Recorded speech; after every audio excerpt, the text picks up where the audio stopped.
KLLI 105. J.D. Ryan is here. This twitch is not going away. It's not. How long have you had it now? 2 weeks? Off and on? A month. Really? Did it go away ever? Like at night when you're asleep, you get up and... It's never woke me up. Okay. When you drink, does it go away? I wouldn't know. Okay. Fair enough. It's never stopped. Yeah, that was a dumb question, wasn't it? All right, J.D. Ryan is here. Eddie Boyd, Dan O'Malley, Tassos Costas, the rock and roll attorney, Gail Lightfoot. She back? She was back yesterday, wasn't she? Yes. All right. Yeah. So after that Peter Jennings thing last night, you in on Oswald or not? I'm in on Oswald, single bullet, acted alone. What I want to know is why it took 40 years for somebody to put it into animation and all. Yeah. Because it's not like we just now came up with animation. Right. I think those capabilities are increasing all the time, though. I mean, you've got the newer four-dimensional stuff from the most recent generation. Did you see any of it ever? No, I didn't, but the 3D animation was excellent. Yeah. Oh, I'll bet. He really explains the single bullet, how it didn't jog and stop and move around. It just went straight through the two of them. They weren't lined up like people said before. They were not at the same height. Obviously, Kennedy was higher. It all makes sense. Yeah, they tore Oliver Stone in a-hole. Oh, is that right? Oh, totally. Yeah. Because in the movie, that was the only... It looked like it would be a cool movie, and I'd like to see it. I could probably see it now. Yeah. Just because I wasn't well-versed in all the Kennedy stuff. I just know he got popped, saw the Zapruder film. I knew there was conspiracies. I didn't know how many. Yeah. But then after all the stuff that came out from the JFK movie, with the crap that they threw out, saying that Oswald wasn't very good with the rifle, right? When he was a marksman. Yeah. Then they talk about the bullet going this way and then hanging a left, hanging midair for a second and a half, and then hanging a right. It was just all absurd.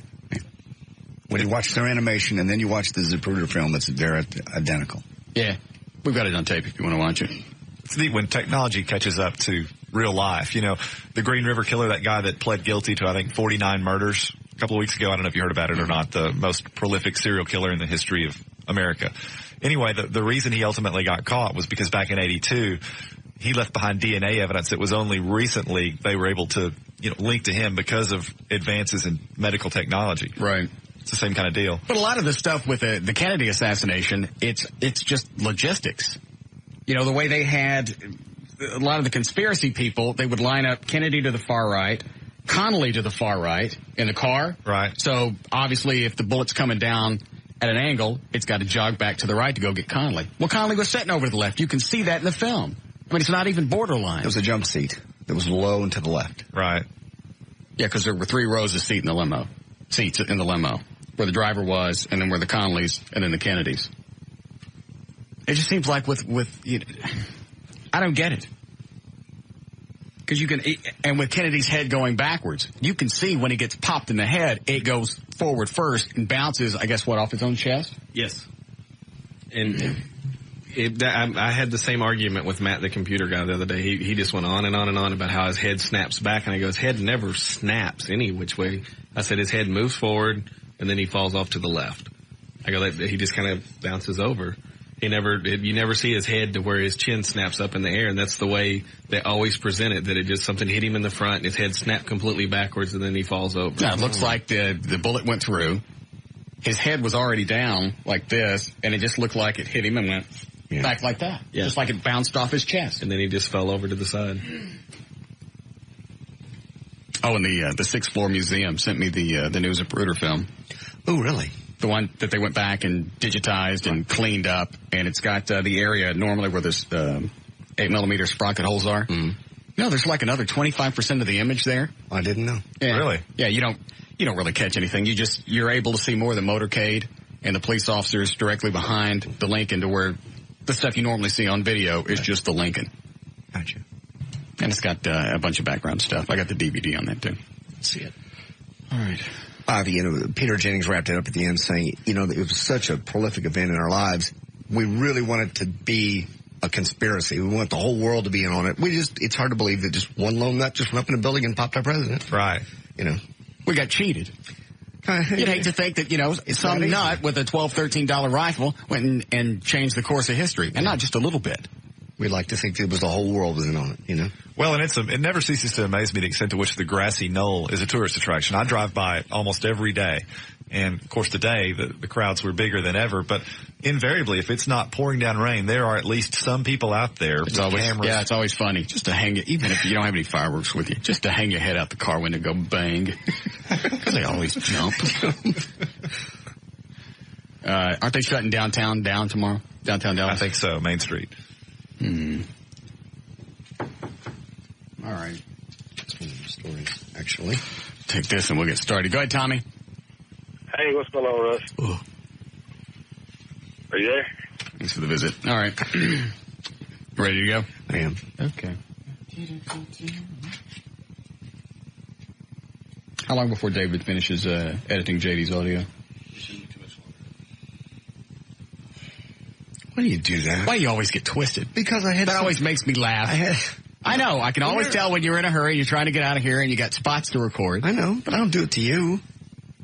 I don't do it that often. Normally, I do it as soon as the show's over when you're out in another studio. I know. When I'm in a hurry, it's when you seem to have a sixth sense. So angry. I'm not angry. Yeah, you're angry. See? Well, you're right then. I can't believe you're still wearing that rubber band. I am. Does it work? I don't know. You forget to use it, don't you? No, I use it. I'm not trying not to do it on the air because that makes an obnoxious noise. Right. But I use my little vacation shirt. I saw you sitting over there yesterday. Yeah. Now, do you really just shut down? By the way, I don't know if I know the rules. When you're according to Dr. Mike. Yes.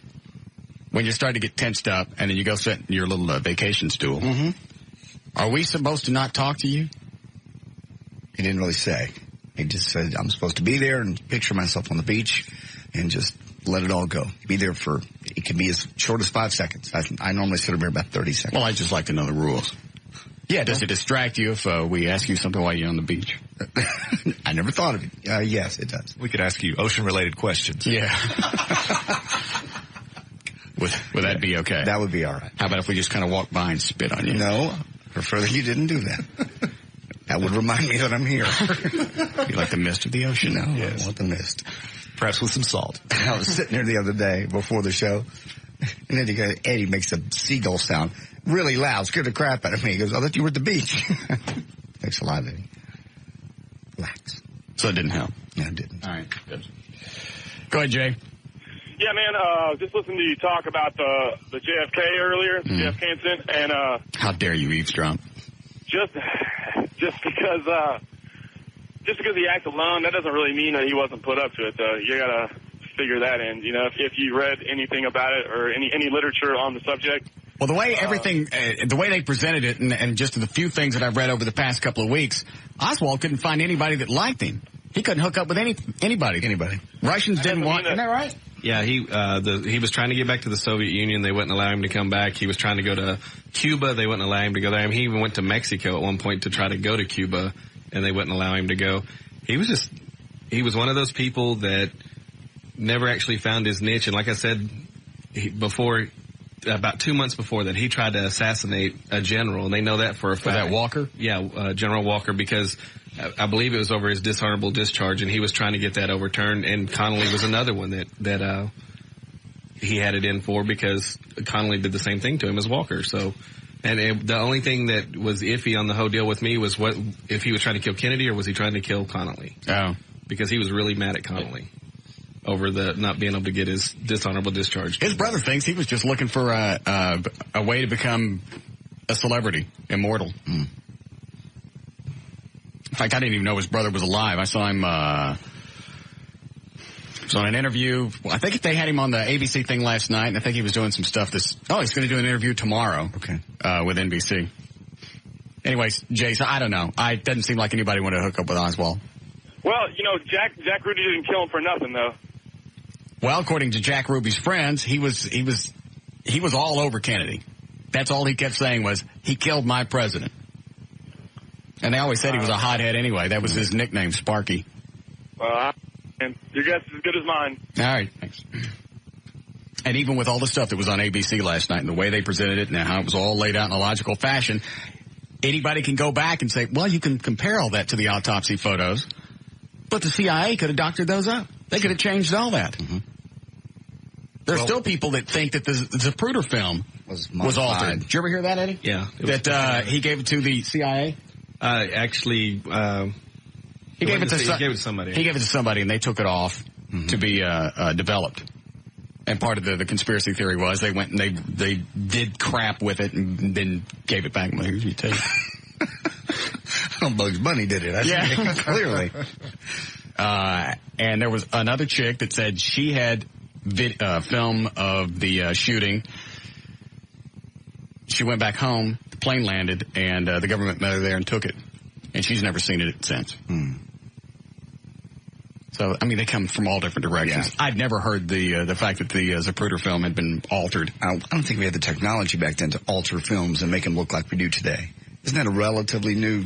No, I mean, they could do it. You're talking about digitally. They can go back and... Yeah, they were making movies with special effects.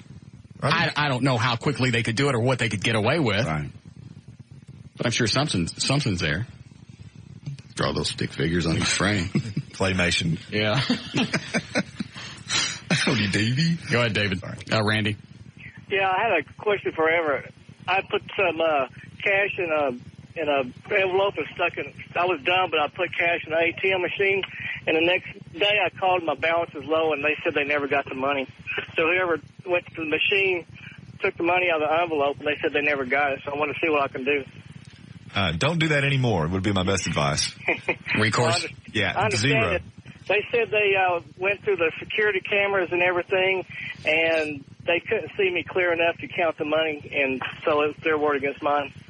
Did they see you put any money in there, regardless if it's the All right. Yeah, they said I drove up too far, and they couldn't see me.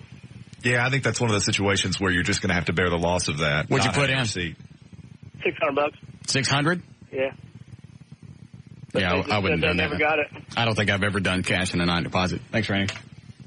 I'd like to hand that to somebody. Checks, whatever, stuff that's traceable. I'll stick that in there all day. Cash, Same reason you don't mail cash. You have no receipt. Yeah, you're right.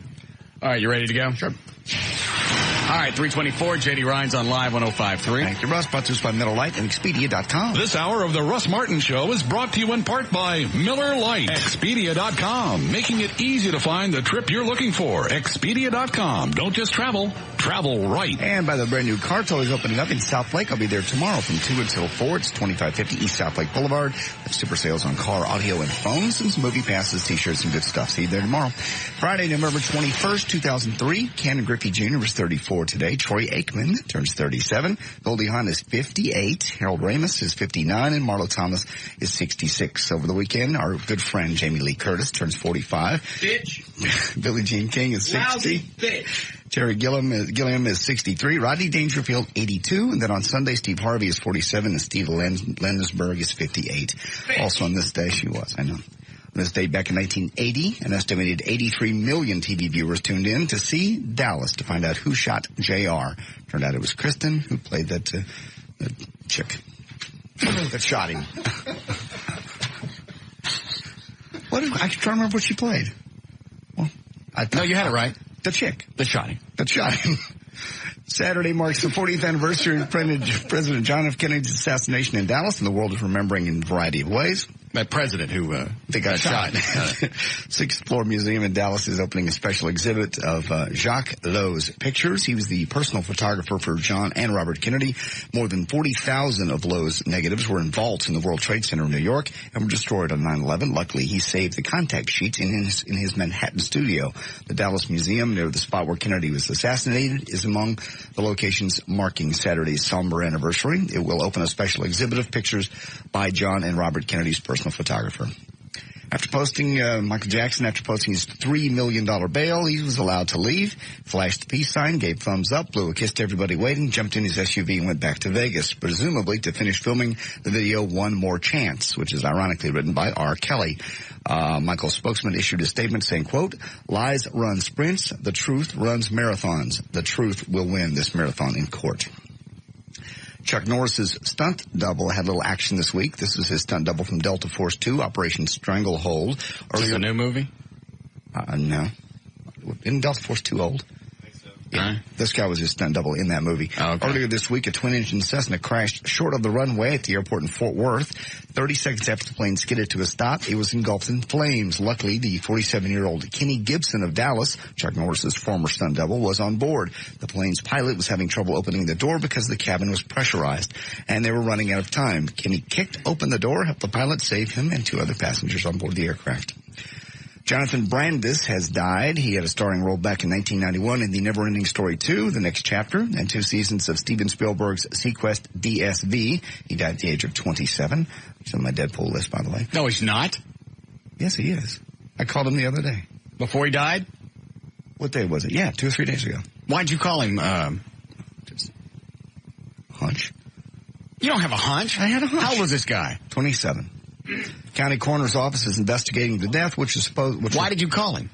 I just don't know. It just hit me. You don't just pull somebody out of nowhere and go, hey, I want this guy. I hadn't heard a lot from him. Well, there are a lot of people we haven't heard from. I just got a weird feeling. It was several days ago. O'Malley heard me. How long has he been dead? The coroner's office is investigating the death, which was reported by the Los Angeles Police Department as a possible suicide. All right. I'll ask you again. It doesn't say how long has he been? They're investigating. How long has he been dead? This is today. This is the story. Look at the date on today. It's today. Right. That's fascinating. It doesn't say here. It doesn't say. They're investigating. The story just came out today. Why don't you tell me that again? I'm telling you. The coroner performed an autopsy, but the cause of death will not be announced. They performed it today? Mm-hmm. All right, so he's been dead for a while. They don't cut you up the day that you croak. How long's he been dead? I don't have a clue. Well, I asked you to tell I get an answer. I don't know. Police said friends of Brandis called 911 from the actor's apartment and they reported he had attempted suicide. Yes, Jessica? Hey, Russ, how are you? Fine. JD, you're a liar. What? Jonathan Brandis has been dead since last week. This just came out today. That don't make any difference. How would I know? Who knows? The one news story that you're on top of. I get him. No, you don't. I called him. No, you don't. He's been dead for a week. She just said he died. He died November 12th. We don't know her. O'Malley's already checked. He's already died November 12th. Thanks, he died O'Malley. November 12th. And you just admitted you don't get it. Thanks, O'Malley. Jennifer Love Hewitt has had boyfriends in her past, like John Mayer and actor John Cusack. Well, People magazine says she's now walking around with Antonio Sabato Jr. Slut! What? Why is she a slut? She told me yesterday she wasn't dating anybody. People magazine says, you remember him from Melrose Place, by the way. The two were seen walking together after what was probably a very intimate breakfast at Bob's Big Boy. When was this? In Toluca Lake, California. This is People magazine just said it just happened this last week. Well, how nice of her. Well, she didn't have to tell you who her boyfriends are or who she's walking and having breakfast with. You didn't date her. You talked to her for a minute and a half. So? Well, she's not cheating on you. You don't know that. Breakfast with the Antonio, who's in Melrose Place. All right, go ahead. Big actor guy. The Source magazine has decided to throw some of the hateful Eminem rhymes on a website. If you recall, let me see. There it is right there. Oh, you got it? Listen to some of these. If you recall, these recordings are roughly 10 years old. On them, Eminem says some rather uncomplimentary things about African-American women. Eminem has already issued a statement apologizing for these lyrics. He said he was young and angry about a breakup with a black woman. Here, you want to read as you go? Here's the lyrics. Why? Is it hard to understand? Here's the lyrics. No, just so that we can follow along. I just gave you the lyrics there. And the listeners are going to do so what? You can hear them. You can understand them. Well, so why'd you hand me this? Just so you can read along. Just so you can know where it was. I seen a black girlfriend and I kissed her. I placed it on her cheek. And she didn't come back till next week. Now it was next week and she was back again, wanting to kiss a white kid. So she was my girlfriend. We started going out, but that's okay because we were black and white. Who's the guy in the background? I don't know. I like him. Just one of his pals. Blacks and whites sometimes mix, but black girls only want your money cause they're dumb chicks. So I'ma say like this: don't date a black girl, take it as a bitch. If you want, but if you don't, I'ma tell you like this: I surely won't. Never date a black girl because blacks only want your money, and that ain't funny. So I'ma say, look, honey. Does it get any worse? It's the same thing all the way through. Let me look at the lyrics. That's it? That's what they're having a fit about? Yep. We don't like mix. It's like riding a bike when you're pedaling hard uphill both ways. You know it's kind of hard. Don't date a black girl. If you do it once, you won't do it twice. You won't ever do it because they'll take your money. Black girls are bitches. That's why I'm telling you, pull up your britches. Ooh, ooh, ooh, ooh, ooh. Actually, has that written? Mm-hmm. It does. I know. You don't want anybody to forget their lines. No. I don't see anything. I mean, somebody can jump all over this, but it's not like he's dropping the N-word. Ooh, ooh, ooh, ooh. My favorite part. Okay. Good. The Cat in the Hat, one of the most commercialized movies of all times. This will be the other disc I gave you. Got it. With 12 companies and 40 product placement promotions on the TV as well as in the movie. They include Kellogg's cereal, Oreo cookies with red and white striped cream, tie-ins with Hershey's, Rayovac, and MasterCard, and even U.S. Postal Service is jumping into the action using the cat on its own hand-stamped cancellation. And number one is Mike Myers on the very simple story of Dr. Seuss, The Cat in the Hat. These two kids are left by themselves, and they're bored, and a magical cat comes in and says, you can have all the fun you want, nothing bad's ever going to happen. But says it's fun to have fun, but you have to know how. They make a mess, and the kids are concerned, so the cat, in helping them, brings out thing one and thing two, and they make it even worse. And then eventually, they take... I don't want to see it. Okay. You want to hear a scene or not? In which the fish warns the kids about the cat. Yes. Number two. Right now! Who said that? Me! Remember the fish? Came home in a baggie, loved me for 2 weeks, and then nothing! The fish is talking. Well, sure he can talk, but is he saying anything? No, not really. No. Hey, stop! Can it? This cat should not be here. He should not be about. He should not be here when your mother is out. Dr. Seuss, The Cat in the Hat opens up in theaters today. I miss Bo Roberts. It's a nice shot. I didn't say that. I'm J.D. Ryan, live on 105.3.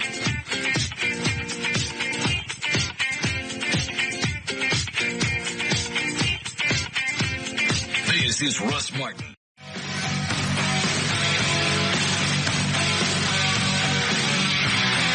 Call Russ, who's impervious to all that surrounds him.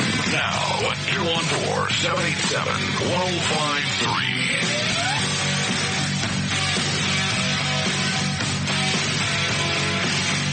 Hi, Gail. Hi, Russ. What do you got? Tylock Eye and Laser in Blockbuster. All right, your out cue is at participating stores. It's not LASIK, it's Intra-LASIK. Come and discover the Tylock Advantage this Tuesday evening at our free Intra-LASIK seminar at the Tylock Eye Care and Laser Center. Call 972-258-6400 to attend. At Blockbuster, your favorite movies are guaranteed to be there or they're free. Like Lara Croft, Tomb Raider, The Cradle of Life. Rent it and make it a Blockbuster night. Details at participating stores. Oh, in Dallas, our freeways are just typical Friday afternoon heavy. A couple of things. On 635 westbound at Webb Chapel, there's a stalled car. On the tollway northbound from Harvest Hill to 635, there's road work on the right lane, a bit of a slowdown. In Arlington, there is a wreck on eastbound 20 past Kelly Elliott. It's in the two right lanes, and traffic is stop and go from right around Bowman Springs. And I'm Gail Lightfoot on the Alternative Talk Station, live 105.3. Thank you, Gail. Going to be windy and 58 for the low tonight. Some windy and windy tomorrow, too. Unseasonably warm, 80 degrees for the high. It's 75 now at live 105.3. Mm-hmm. I tell you, I got an ugly email from Channel 8. No. Really? They don't like the fact that video of the football player Doolally is on the website. I can imagine. I think Dan got it, too. Didn't you, Dan? How many different people they send it to? I don't know. I noticed that you had received it, or it was sent to you, and then it was also sent to me. It was just forwarded from yours. I got it, too. Did you get it really? Yeah. What they sent it to you for? I don't know. I guess because I'm your lawyer. Oh. Well, that's all right. Because it went back to all of them that they sent went back. Hey, Chris at Burt Biz, bounce them all. So it looks like none of us got it. And then somehow they got my cell phone number. You're kidding. Mm-mm. This, hang on, let me pull up my website. Where's it under videos? Because I still have the link, the Channel 8 Whoops video. You click on it. This Chris Kelly guy. How he got my cell phone number, I have no clue. Not an idea. Nobody at Channel 8's got my cell. Please remove the Channel 8 video from your site immediately. You're in violation of copyright laws. Thanks. Chris Kelly, editor, Dallas Websites. Below Interactive. Very impressive. Yeah. How the hell did he get my cell number? Anybody that works over there or works through there have it? No. Okay. There's people up here that don't have it. No, there are people up here that don't have my home phone number. Mm-hmm. But I got in the car last night, and he left exactly the same message on my cell phone. That's freaky.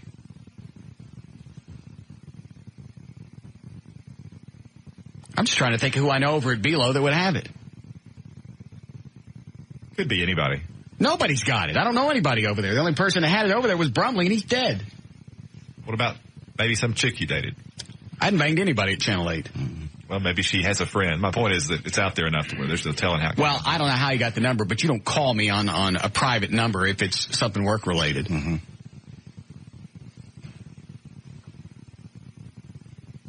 You don't think they went through Brumley's files and got my number? Oh. Surely not. I wouldn't think so. How else would they get it? It's a good question, but I don't know. I that's a thought. How very sad. Yeah. You go through a dead man's records just because you don't like some video that's on my website. Video that you broadcast. You broadcast over the airwaves. So you're going to... you know what? I didn't get a, hey, thank you for all the free advertisement that we've gotten by having Janet St. James on 2 or 3 weeks in a row talking about stuff during sweeps. They got radio they couldn't buy. I don't care how big the company is. They couldn't have bought it. Nope. No thank yous. No nothing. What do we want? What did we ask for the other day? It was audio. Oh, of Kevin McCarthy during the big standoff downtown. Yeah. Kevin McCarthy called Channel 8. Right. Called Channel 8 during this hostage situation in downtown Dallas because Kevin lives in the same building that all this was going on. And they have him on the phone while they're showing video of the hostage situation. Kevin starts talking about his trip that he just got back from and some personal appearance he's doing the next night. That was great. On the news. Yeah. During a crisis. Yes, I was able, from my vantage point, to see a lot of what was going on. Funny enough, Yvonne, my lovely wife, and I just got back from a relaxing vacation in Mexico. I had to get back tonight because of my appearance tomorrow night at some whatever the hell that was. Yeah. You didn't tell me. And I just wanted the audio because I thought it was funny, and I felt bad for him that they had to sit through it because he had told us exactly the same thing not 4 minutes earlier. Next thing you know, he's on Channel 8 doing a call-in. So I wanted the audio. Some guy just calls Dan back, says nope. Not, hey, you could get it here, or here's why. We don't like to do that. Just nope. Still no thank yous for everything else. No. All right. No more visits for Janet. Okay. Love her. She's a sweet lady, but I'm not going to help them if they're going to be that way. When to buy time, fine. Love to have it. No more perks. So what's going to happen to the video now? Does it stay up? Does it come down? Oh, it's down. Okay. I'm sure it'll pop up somewhere else. I don't own just one website. I understand. I own many websites. I understand. Some aren't listed with my name. Some are listed in the Bahamas. No, it's not the Bahamas. What's it? Well, the Cayman Islands. Yeah, the Cayman Islands. I don't know who that is down there. So I'm sure it'll make itself available. Yes, Patrick? Yes, boss man. Yes, sir? You don't think that Alexa Economos had your cell phone number? She didn't have it. She's never asked for it. I've tried to give it to her. Have a great day. All right, thanks. How in the hell did they get my number? you sure hate to think of it. I can't imagine anybody else in that building. Al Brumley's the only one up there that has it. Yeah.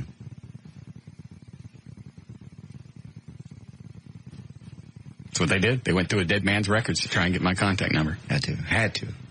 Yeah, there's nobody else in the entire Below family that I've ever talked to off the air. Not that I can think of. Certainly not on my cell phone. Yes, Steve. Hey, Russ. Yes, sir. Kind of a question for you and Everett both. If Channel 8's a local station and they broadcast where it can be picked up with an aerial, wouldn't anything they broadcast become public domain? Well, it's a copyrighted broadcast. You know, all that stuff that you hear about football games. Yeah. They still own the intellectual property. Ah, gotcha. All right. Thanks. Thank you. But it's not like I had it up and I wasn't saying where it came from. It's got Channel 8 all over it. Right. And as you say, it's something they themselves broadcast. You know what? If you want to do that, that's fine. That's great. But just how about a thanks, but, or you know what? We're getting a lot of heat about this, or we're embarrassed about it. Yeah. Can you cut a brother some slack? Yeah. We seem to have this relationship going back and forth. Cut a brother some slack and pull the ding dong off the side, would you, huh? Exactly. Well, it was just so terse. I mean, they could have. It's broadcast journalism. And you know what? I could have left it up for a while until I actually got something in paper, couldn't I? Sure. Oh, absolutely. Yeah, an email doesn't count, does it? Well, I mean, that's debatable. They can trace who sent it to you and from where. But if it says it got bounced back. Yeah. No, that's very true. I mean, I think you are postponing or prolonging the inevitable. Yeah. So why bother? I just expected a little more professional courtesy. Mm-hmm. We are broadcasters, regardless of how we come off. Turds. Told them. Yeah, Matt. Hey, Russ, a possibility on the phone number. Mm-hmm. Back when TXEN was going to come interview you for the fire and police parade. Hold on. Is this Matt, our computer guy? What's the matter with you? Kennedy's head didn't get shot from the front. You been snorting your own sheetrock? I'm so tired of the Kennedy stuff. Did you actually look at the Zapruder? I haven't looked at Zapruder in a while. It's got a P in there, too. Does it? Maybe that's the problem. He's been watching the Zapruder film. Yeah. Yeah, there you go. When you get a chance. I had a chick send me some pictures today. Yeah. They were, she wanted me to take her out. I went, well, all right, send me some pics. And they're all nasty and grainy. I sent back an email. I went, Zapruder, do your pictures? She sent, I swear to God, she sent back an email and went, where's his studio? Oh, no. No. Not a clue. I'm sorry, Matt. Go ahead. But when TXEN was going to come over and do the interview for the fire and police parade, you'd given them your home phone number so you could arrange it to be correct, and I'm wondering if somebody at TXEN didn't get somebody at Channel 8 because it's all Below. That would be Kathleen. I don't think Kathleen would do that. That was the only thing I could think of. That was your home number. This was your cell, though. Yeah. I would have needed some type of foundation repair had they called me at home. I would have had to visit with my buddy Mark Davis. So you think there were more people that shot Kennedy than just Oswald? I think Oswald certainly was a shooter. Mm-hmm. Oswald proved that he had the ability, desire, motive, and everything else by going after General Walker. Right. But I'll go back and look at the film again because Eddie and I talked about it for a while, and I'll go back and look and see again. But, I mean, in my memory when I looked at it, you could see his head snap backwards a little bit initially. Which just, if that's... Well, it does come back, but as you have to watch it closely, it goes forward just a little bit. His head's already leaned down a little bit, right? Yes. And then he gets popped in the back. Well, here's the other thing. If he got shot in the front of his head would be gone. Well, the front left side of his head was gone. No, it's the left rear. Yes. I mean the right rear. Right rear on the crown. This part back here, it ain't there. Mm-mm. Had he got shot in the front... And, you can look at the blood, the way it sprays. It goes all over Jackie. Yeah. I call it Jackie because I was very close with the Onassis. I didn't know that. Yes. What'd you call about originally? About the phone number. What about it? How they could have got your phone number. I don't care.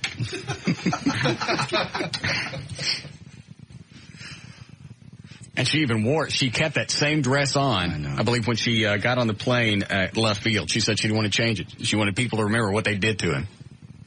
Been me? Oh, yeah. I think I had to put on a new skirt. Yeah, because she was covered, and not just with blood. There had to be brain matter on her. Yes. They kept saying, "Can you please change?" Yes. She said, "No, sweetie. Mm-hmm. You're stinking up the plane. Don't sit in the seats. Yeah. You're gonna stay. If you'll just stand all the way back to Washington, we'd appreciate it. And you mind standing in the back and get that oscillating fan. We hate to say it to the First Lady, but hey, you. Ma'am. Yes.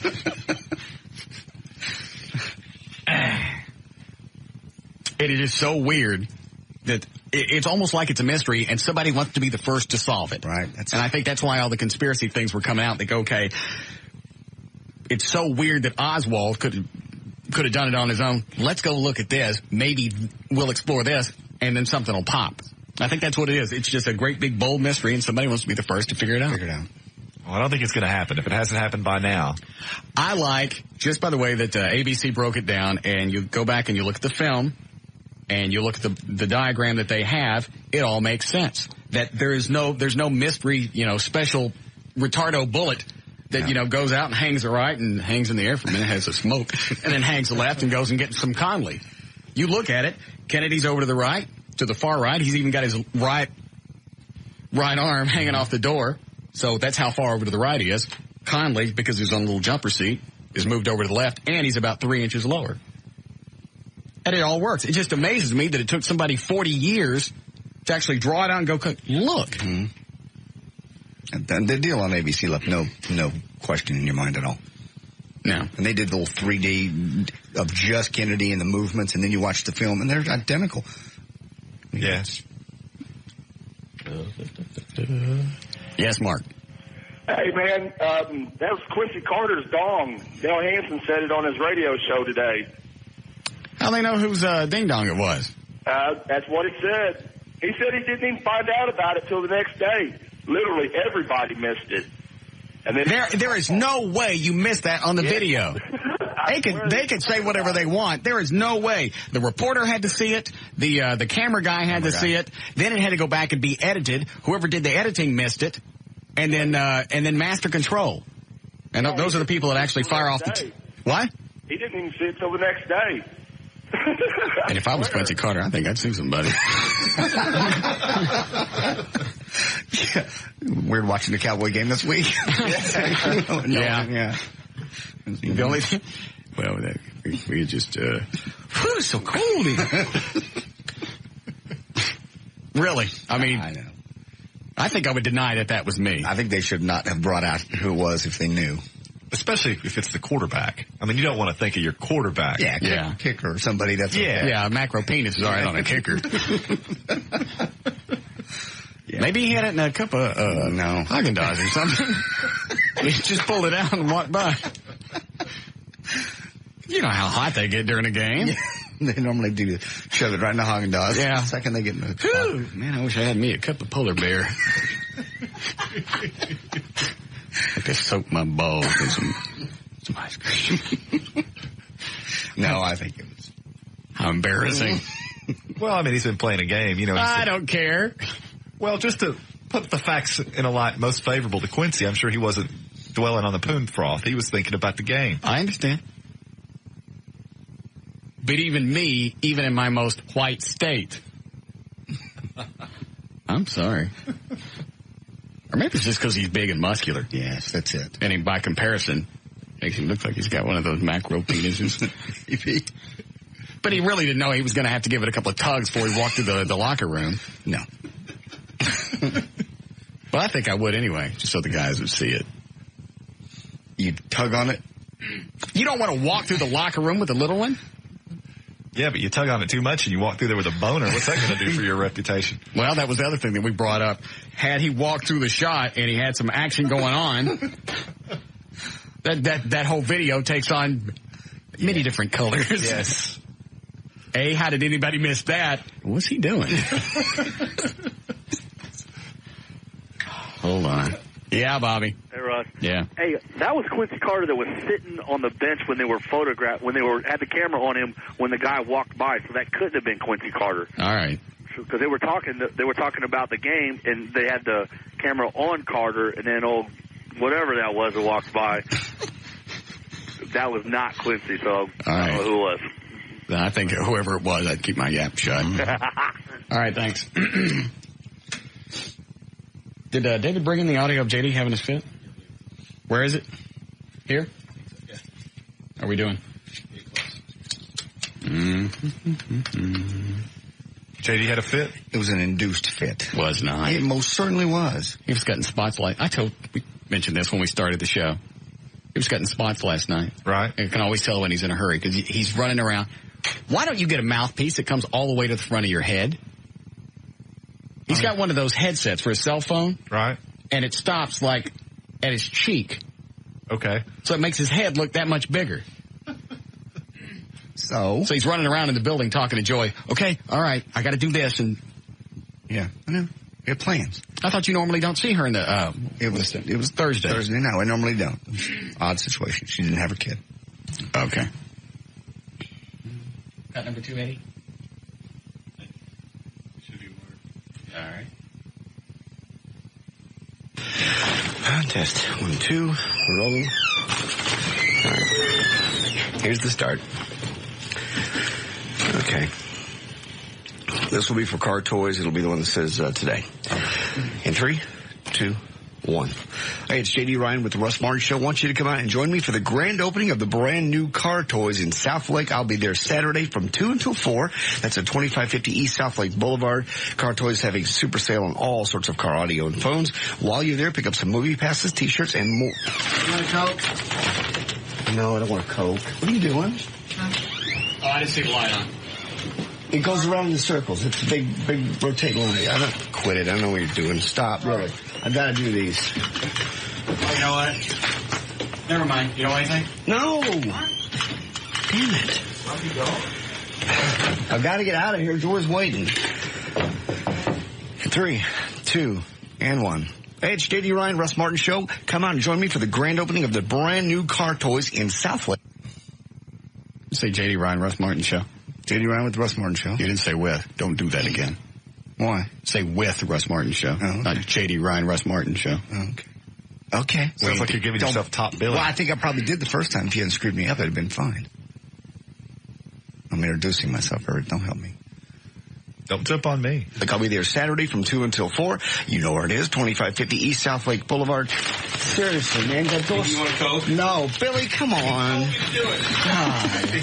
Billy the Kid. Jesus. We got a break. All right, guys are going to make... All right, I'll finish this. We got a break. We'll be back. Thanks. Billy was worried about you being thirsty. He was not. You told him to do it.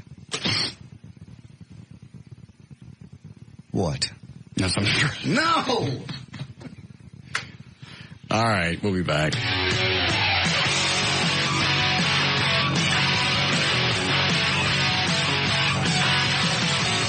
This is Russ Martin. You other brothers can't deny that when a girl walks in with an itty bitty waist and a round thing in your face, you baby got back.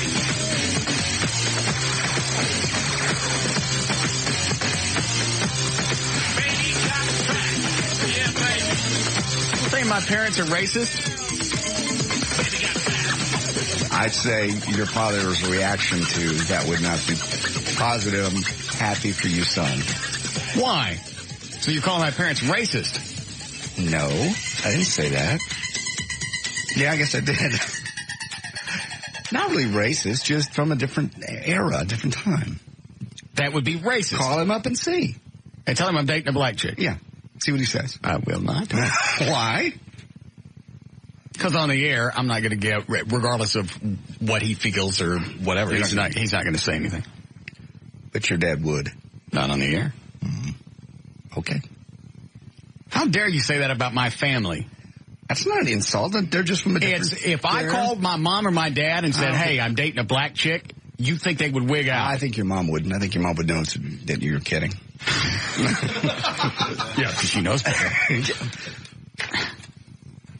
You just joke around with her a lot. She wouldn't I don't think she'd react just because she obviously knows you want her to react. So I would actually have to drive to my mom's house. That would be interesting. And just go, hey, here's my new girlfriend. Right. Yeah. With a hidden camera, and then you get a real reaction, but that's too complicated. Yeah, I think so. They just grew up in a different time, a different age. So she wouldn't believe it if I showed up with a black. If you said it on the phone, she what do you wouldn't think she's going to do? Hey, one jumped in? Told you not to go to the toll booth? How many times I tell you, keep your doors locked. I really would like to think that my parents wouldn't care. I don't care. I know you don't care, clearly. But your parents probably got And what about you? If your parents were still alive, what would they say? My parents really were not racist. So mine are. I don't know them. I don't know them that well. You knew enough to say during the break, if I called my dad and said I was dating a black girl, from what you told me about your father, where does your father live?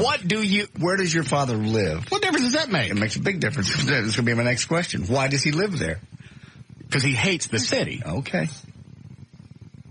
Why do you think? Why do you? What? I haven't decided. I'm looking around. For what? I still haven't decided. Okay. I don't want the knife. Damn, Eddie, thanks. Why do you think my dad lives away from the city? You think black people don't have cars? No.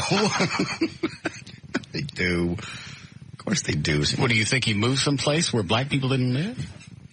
I don't know. You were going to say something. I wasn't going to say anything. I'm not going anywhere with this. I don't want to get walked into this corner. You walked into it all by yourself. I just think if you said it. Why does my dad live away from the city?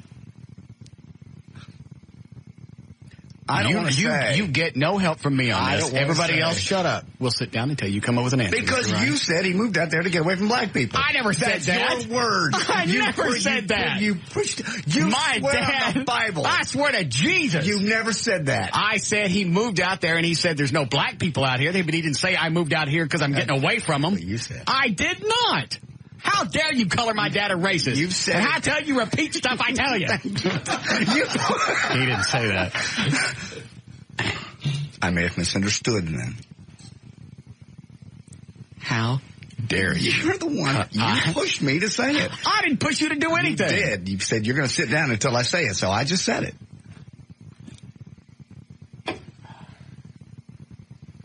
I don't think the next time my dad runs into you, it's going to be a pleasant happenstance. Why? Because you called him a racist. I didn't call him a racist. I'm only repeating what you've told me. I really don't know your father. I've only met him a few times. So you think he moved out in the middle of nowhere to get away from the colors? I'm only repeating what you told me. I didn't tell you that. I just said he said there were no black people out there. That's okay. That's what you said. He went out there because there were no black people out there. No, I said he lived out there, and there were no black people out there. He wasn't used to that because he lived in the Grove, and he was surrounded by black people. I must have misunderstood.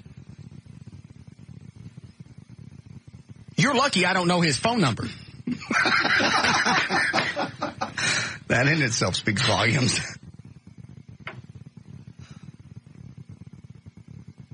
So who do you call on Father's Day? Who do you call on Christmas? Who do you call on Thanksgiving? What if you don't know his number? You ever call him, say, sometimes he calls. I'll look it up on the caller ID. We're going to go this Thanksgiving. You're going to be a big Nether fan. We're not getting away from this. You called my dad a racist. I didn't really. Yes, you did. I was repeating what you... Let me check the room. I don't Who run got the that? room. Yes, no? Yes. Got a yes from Everett. Eddie? O'Malley? See? I'm sorry, your dad's a racist then. You said he was a racist. They all agreed. No, they said that's what you said. 4 out of 5 white people think that's what you said. Don't do this to me. You brought it up. I'm just repeating what I thought you said. I said he lived out there and there were no black people. I don't know him. I know nothing about him. Well, I would be very guarded with my comments about my dad and his preferential finish the sentence, Everett. Treatment. No, that ain't it. Never mind, Everett. Thanks anyway. Maybe next time.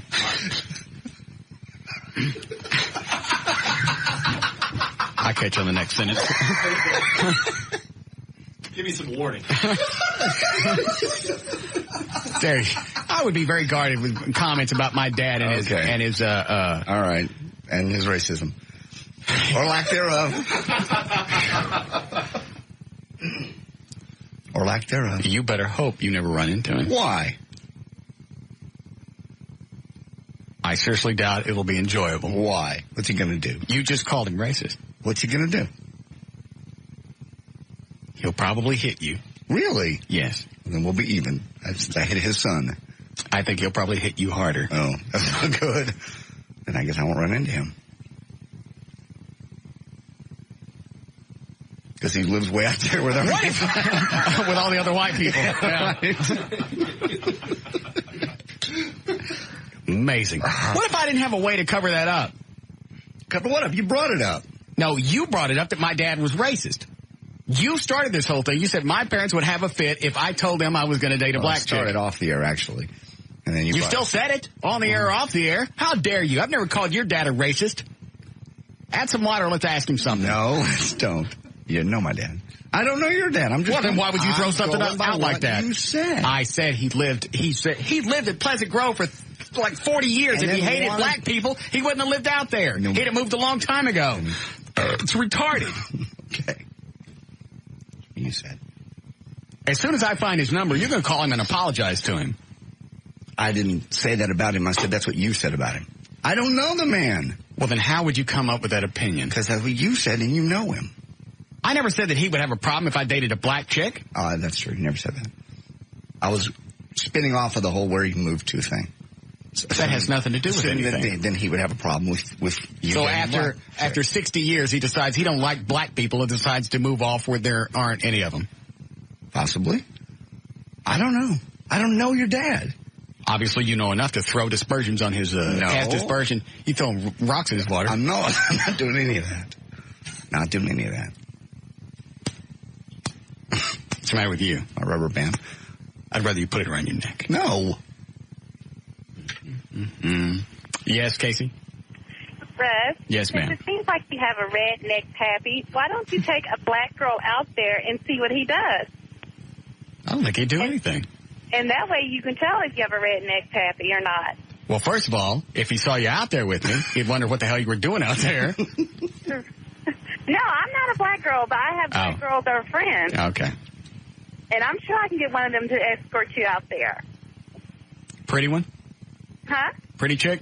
Oh, yeah, definitely. They have to be to hang out with me. Are they single? Yes, I am. Are you pretty? Am I what? Are you? Oh, you're not black, though. No. Oh, never mind.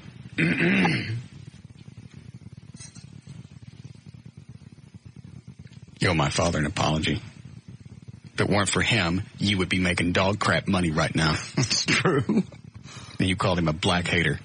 I didn't say that. Yes, you did. No, I was repeating what I thought you said. I want an apology. I want it now. I'm not giving it to you. I didn't insult you. You insulted my heritage. Oh, or the thing before me.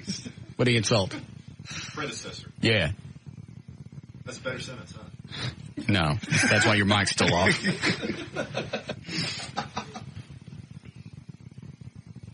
Line 7? Is my dad? Oh. You were the big man all of a sudden, weren't you? What?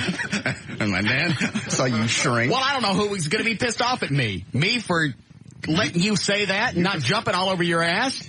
Or you? That's what I want to know ahead of time. Yes, Chris. Why do you not like black people? Love black people.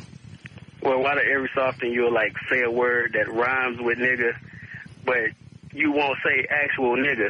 I won't say it because I'm not black. I think that's offensive. But yeah, you will call us colored. I don't think that's offensive. You don't think that's offensive? No. And then you'll say you color people. Yes. Are you mad about something?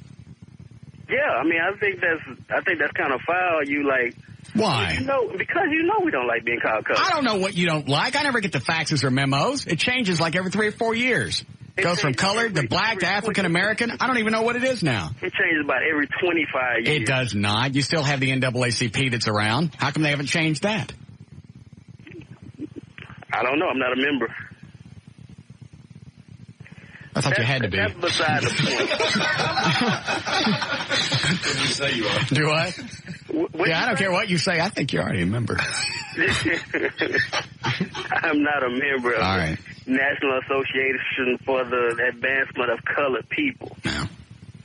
We should be. It's a fine organization. Yes, it is. But I still, like I said, I still don't appreciate it. If you don't mind, just refer to us as being black in the future. How about if I refer to you as Chris? The colored guy.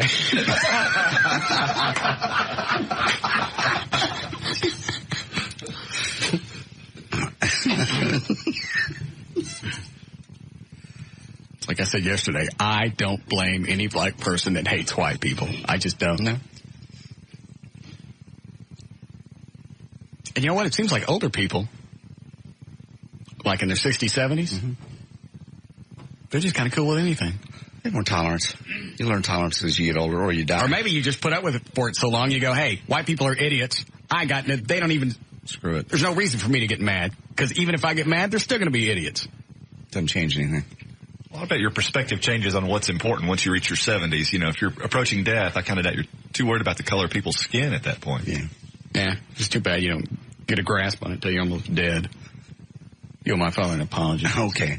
Mr. Martin, I'm sorry. Wherever he is. Now I've apologized. Good, now I ain't got to call him. Yes, you do. No, I don't. Call him. Rat me out. Call him. I don't know his number. Of course you don't. You called my dad a racist. I didn't. I've never said anything horrible about you or your parents like that. Probably have, but I won't. I have not. Anything about your parents? I can't remember. You said something about my dad. That's why I hit you 13 years ago. Well, whatever it was, I'm sure it was true. It wasn't true. That's why I hit you. And didn't call him a racist. I didn't say the words, No, you didn't come out and say the words. No. But that's what you insinuated.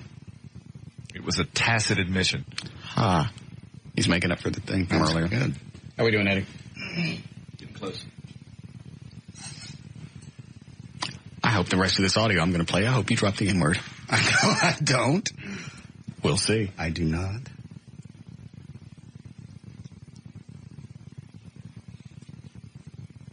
You've been pissed off for the past 2 or 3 weeks about something. What's the matter with you? I'm not pissed off. I was in a hurry. You've gone out of your way to make things difficult. When I'm in a hurry and want to go somewhere. It's like you don't think it's funny. Well, sometimes it like is. Last Friday night when I was trying to get to Harry Connick Jr. Here we are at 7:15. We're still on the air. You knew I had to get somewhere. I'm sorry, the job got in your way. No, it How didn't. about this? Uh-oh, here we go. How about somebody just damn studio? If you're sick of working here, that's where the door is. I don't need you. I don't need anybody else here. If you're sick of working here, that's how to get out of here. Okay, want me to leave? No.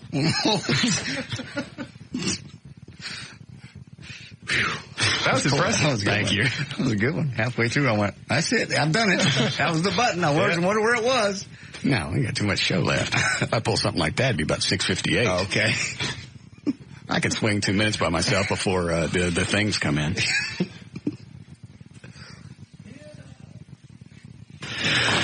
Test 1, 2. We're rolling. All right. Here's the start. Okay. Like something else I'd like to point out. A door to a broadcast studio sounds like that. Yeah. Yes. Squeak. Sounds like a cellar door somewhere. This will be for car toys. It'll be the one that says today. In 3, 2, 1. Hey, it's J.D. Ryan with the Russ Martin Show. I want you to come out and join me for the grand opening of the brand new Car Toys in South Lake. I'll be there Saturday from 2 until 4.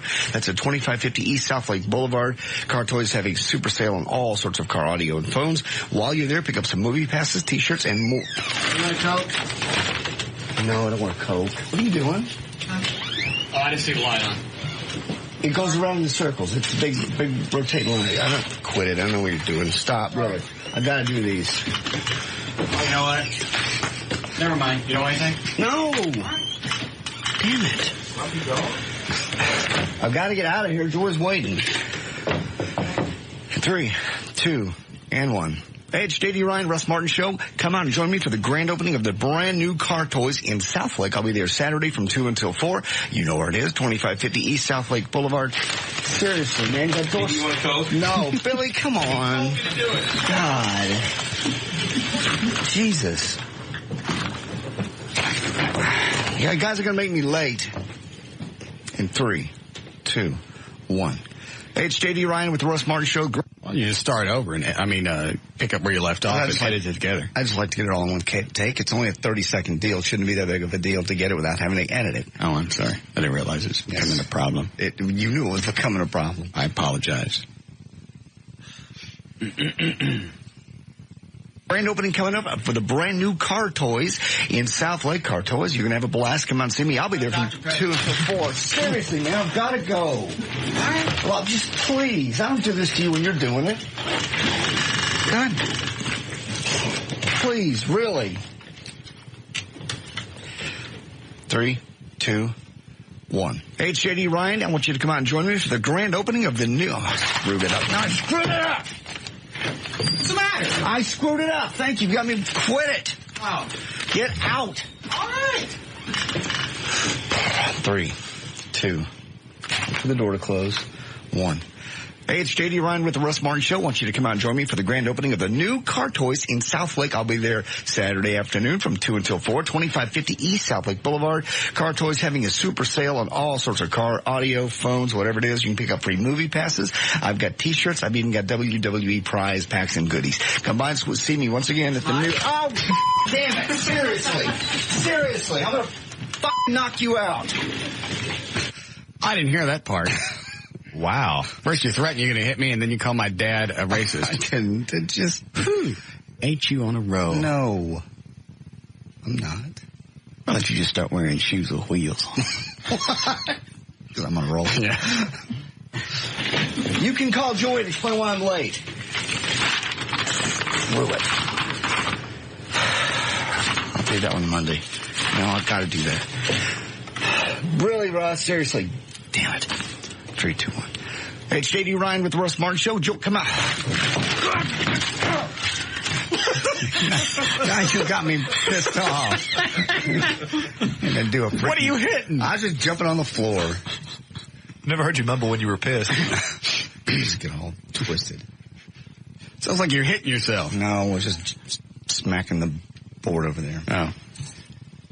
Ever, we used to have a cameraman when he would get pissed off. JD and I were doing a TV show. Right. He'd set the camera down and punch himself in the chest. Seriously?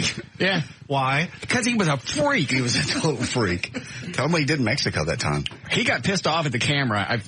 At the camera. Right. An inanimate object. Yeah, it was a brand new camera. We're working with a relatively new crew, and he can't get the tape to come out. And he starts screaming at the guy that owns the camera. What the hell you buy a camera for if you don't even know how to work it? Ali comes over, pushes the button that says eject, and obviously the tape comes out. And then something else happened, and... We all laughed at him about that, and that pissed him off more. Right, and so he was pissed off the entire day. The next day was our off day. Right. We're going to go out, just kind of, we were at a Club Med. We're going to enjoy the thing and just do whatever, and everybody had free time. We get some story ideas. Right. And come back and shoot those the next day. He was so pissed off, he stayed in his room all day. We didn't see him until like 9 or 10 o'clock that night. And he had slits, not cuts, but red marks all over his wrists. Wow, he'd been abusing himself. He'd been sitting in his room all day, rubbing his credit card across his wrist. Both of them. How strange. That was the weirdest cat. We don't know where he is now. We don't care. Yeah. Didn't he break his hand on a wall over there? Yeah, when we were working at Channel 33, he was pissed off about something, ran over and hit a wall, and whatever that part of your hand is, he broke it. A little one. No kidding. Yeah. Sounds like he's got big problems. Our whole crew was a bunch of nuts. We got reviewed by the general manager once. It was just something she had to do. You had to go through and write reviews for everybody. Right. Well, she hadn't worked with us directly, and the program director, who normally worked with us, had quit. So she had to write on the reviews. I have not directly worked with this person, so I have no fair evaluation. That was it. We still got the raises. Everything was handled. They were pissed off because they didn't get a good review. And they said, I would rather take less money just to get that good review. And they wore black armbands around the station for 4 days. They did not. I swear to God. Absolutely. They did. No way. Yeah. You should have seen what they did when I told them I was dating a black chick. Every one of them was a nut. Yeah.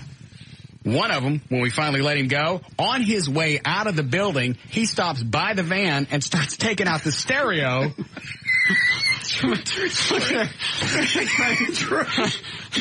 What sort of work release program did you hire these people from?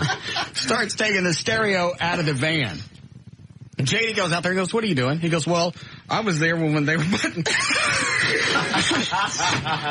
You tell them. Did you heard it? I was there when they put this in, and they wanted me to have it. And I went, I'll be right back. I think I need to tell Russ something. And I went there and went, you ain't going to guess what's going on in the van. No, go ahead and guess. But we don't have a whole lot of time because the stereo's leaving. I still didn't get the logic behind that. And that guy that was going to take the radio. Yeah. We only had the van for 5,000 miles. Had it painted or stickered up, hot TV. Right. 5,000 miles, it's got to go back to the dealership. Moron, we find out later, like 6 or 7 months later, he's driving it all over the place as his personal vehicle. It's meant for shoots only, and it was just, the miles racked up on it. Yeah. Oh, God. He was a nut. Wasn't there some sort of screening process? I mean, it sounds like you just go out and gather people up off the street and put them to work. I don't guess there is. No. I was just trying to think if there was. How do we pick these people? Hell, they were interviewed by the TV station and suggested to us. And we had never done a TV show before, so we went, okay. Yeah. If you guys think these are the best choices, and radio stealer and credit card cutter got in a fight one time we were down in Austin. Oh, that's right. They were both dope smokers. They cut in this fight, and we're in the room. You've been so mad that you stopped forming words. Yes. Yes, that's the one I was screaming, and we were burying our heads in the pillow trying not to laugh. JD and I are in our room. We're in a condo down near Galveston, Padre Island. And we're shooting a story down there. We got twin beds. JD and I are sleeping in one of them together, though. We're not. We're laying in there, and we're just talking. We're relaxing because we're going to go out later. And we hear on the other side of the condo,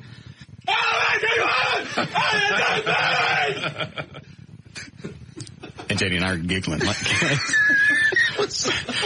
JD opens the door, walks out there, and he goes, we going to dinner? One of them gets pissed, goes into his room, slams the door. About 20 seconds later, he smells pot coming out from underneath the door. This whole fight, by the way, was over a dead camera battery. That's what the big fight was over. Right. They're always supposed to carry charged batteries. So they had, instead of 5 charged ones, they had 4 charged and 1 dead. And one of them's dead. You put a little piece of tape on it to know that it's dead. One of the guys forgot to put the tape on. This just sounds incredible to me. The best part of the show was the stuff that you didn't see. Yeah. Just the nuts we worked with.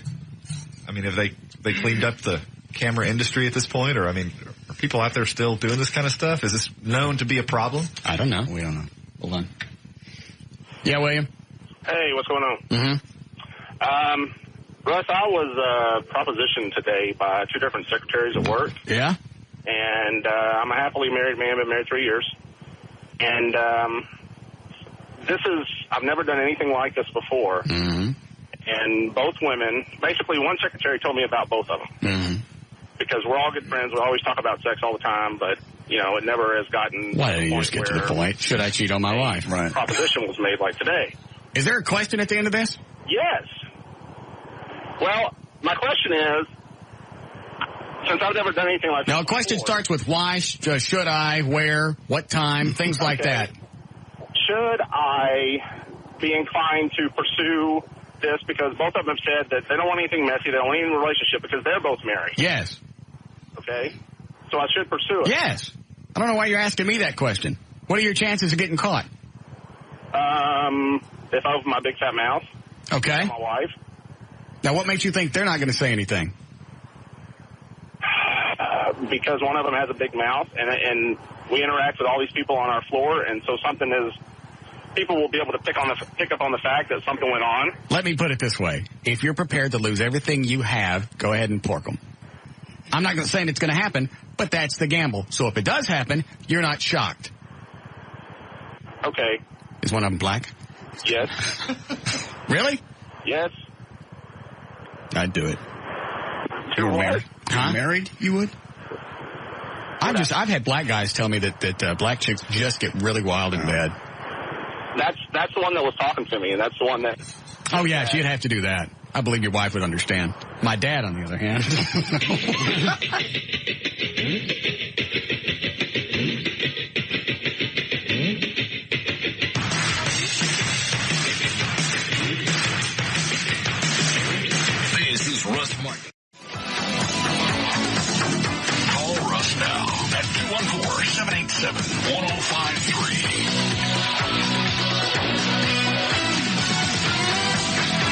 to dance with those snakes. Absolutely. There's no point in having them otherwise. Where do snakes come from, Eddie? They came from snake snacks and more. What all they bring? Some garter snakes and corn snakes and scorpions for some reason. What the scorpions for? He just brought them. I mean, I think he was just trying to show me a sample of everything that he had. Oh. He had a big old monitor lizard too, but it was too big to keep. What is that? It's just a big meat-eating lizard. I mean, they get really big. The one he had wasn't huge, but it was pretty good size. And none of these snakes bite? They might bite. I heard garter snakes would bite. Yeah, they're not poisonous. They don't have actual fangs or poison, but any snake will bite you. Oh, I didn't know that. And you're gonna dance with those in your hand? Absolutely. Man with 2 degrees and a doctorate. Well, I'm gonna have a mason jar with strychnine in the other hand. Oh, I forgot.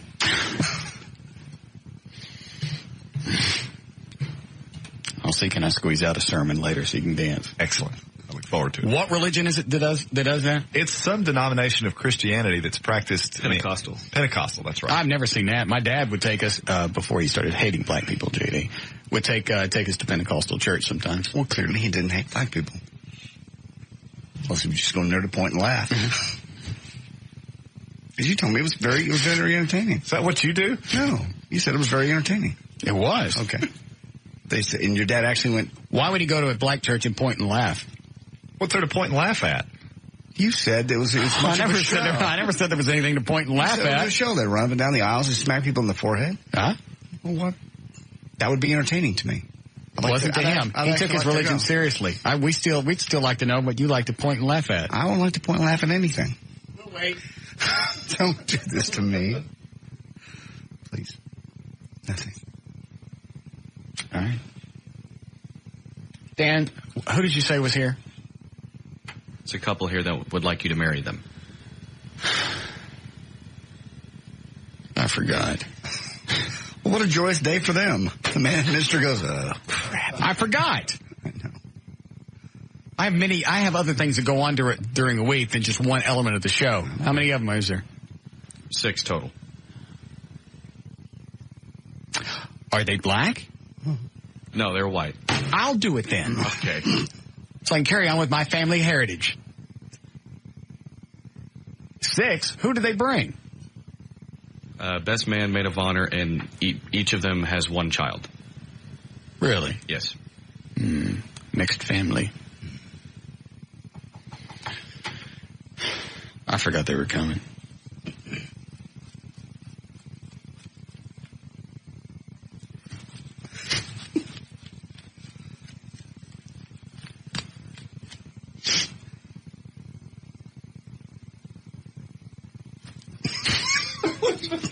Are you itchy? Yeah.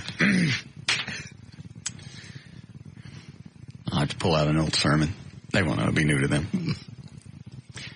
All right. Yeah, go get them now. We'll do the ceremony, then we'll do news. Okay. Let's see what I got. Grab this while we're waiting. Yes, Justin. Yeah, what's up, boss? Got a question for Everett. Go ahead.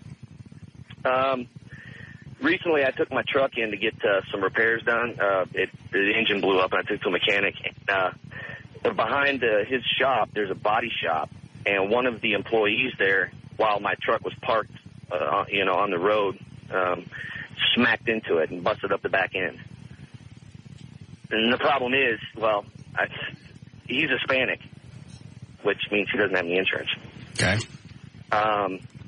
Now, whenever at first, he said he was going to go ahead, he was going to take care of it. I thought, hey, great, he works at a body shop. It should work out pretty well. Now, whenever I call over there, the guy he was employed by says he's no longer around and he has no contact information for him. So can I find his company that he was working for liable at all? Or, how do I go about getting restitution? Well, that depends. Typically, if someone is going to be held liable for actions that they take while they're working, they have to be within the course and scope of their job, and that would be the question that you would probably have to determine. Right. Yeah, it happened because, like I said, what they have to do is pull out of an alley. It can't be more than 50 feet. This ain't going to change the answer, is it? It may. It just depends on, course and scope. Either they fall within that compartment or they don't. And another person hit him that when he pulled out of the alley, and then he ended up smashing into the back of my truck. And now I can't find the guy. Yeah, I mean, again, if you're wanting to go against the company, it's going to be determined by whether or not they're within the course and scope. Dumb it down. Yeah. If they're doing it pursuant to their job, then you may have a cause of action against the company. If he's in a company vehicle. If he's in a company vehicle doing company work. Okay. Was he? Does any of that come into play? No, I think it was his own. It was an Explorer, so I think it was his own vehicle. Although when I went up there initially, everybody was going crazy because they were afraid, that I was going to do something because the guy didn't have any insurance. Right. That was my other question. Is him not having insurance? I've heard lots of horror stories about people not having insurance, and you pretty much just get screwed. They just walk away, and that's what not having insurance means. You get screwed. Yeah, I mean, there is a component to that though. In the transportation code in Texas, you can get someone's license suspended if you're in an accident with them and they don't have insurance. I bet he ain't got a license either. Probably not. Okay. Swing that mic over there too, Eddie. How are we today? Fine. How are you? You look dandy. Where's your best man and woman? They're outside. Okay. Dan will be bringing them in momentarily. Where'd you guys meet? We met in a bar in Lancaster. Oh, very romantic. It's very romantic. Well, that's where we met your friend too, Gary. Gary the wrestler? No. Gary who? Gary, he's a truck driver. He grew up with you. He grew up with you down in Pleasant Grove? Don't know him. Don't know him? Say his last name? I don't know it. Okay. What did he look like? Tall, skinny. That's Gary. Yeah. I have it now. How long did you guys date? About a year now. Planning on having a family together? No. What'd you say, sweetie? I said I don't have much of a voice. I've nearly lost my voice. So. From doing what? No gag reflex? What? Martin, stop it. From what? Are these your kids? Cold. Yeah, this is my daughter. This is Christina. What's she wearing? Are you cold, sweetie? Yeah, she's cold. She's cold. Oh. Yeah. And this is David. And you guys will be the best man in well, that's right. You'll want to stand over here. What's his name? David. David. All right. Let me see. We really appreciate you doing this. I know. Thank you. Yes, very much. What are your names? Let's see, Bill and Donna. Bill and Donna. All right.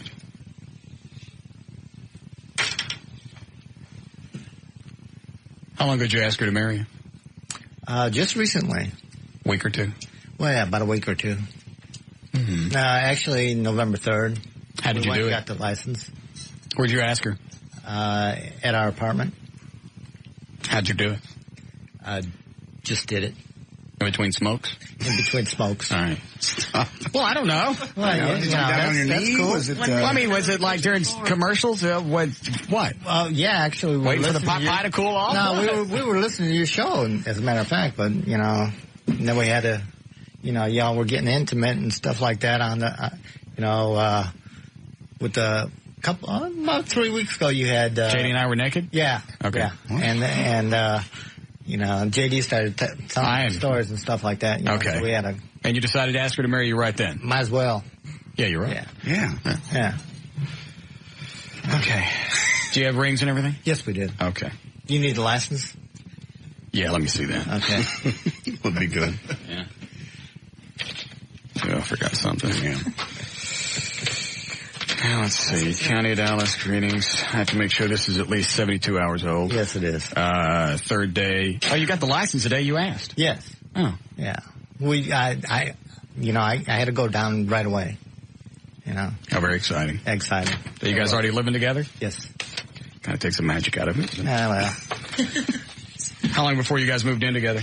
Probably 6 months. Obviously been married 4. You got kids? Yes. Mm-hmm. All right. Well, we're all very excited for you. Thank you. Here we go. I forgot you were coming, so I have to use that's okay. A standard ceremony.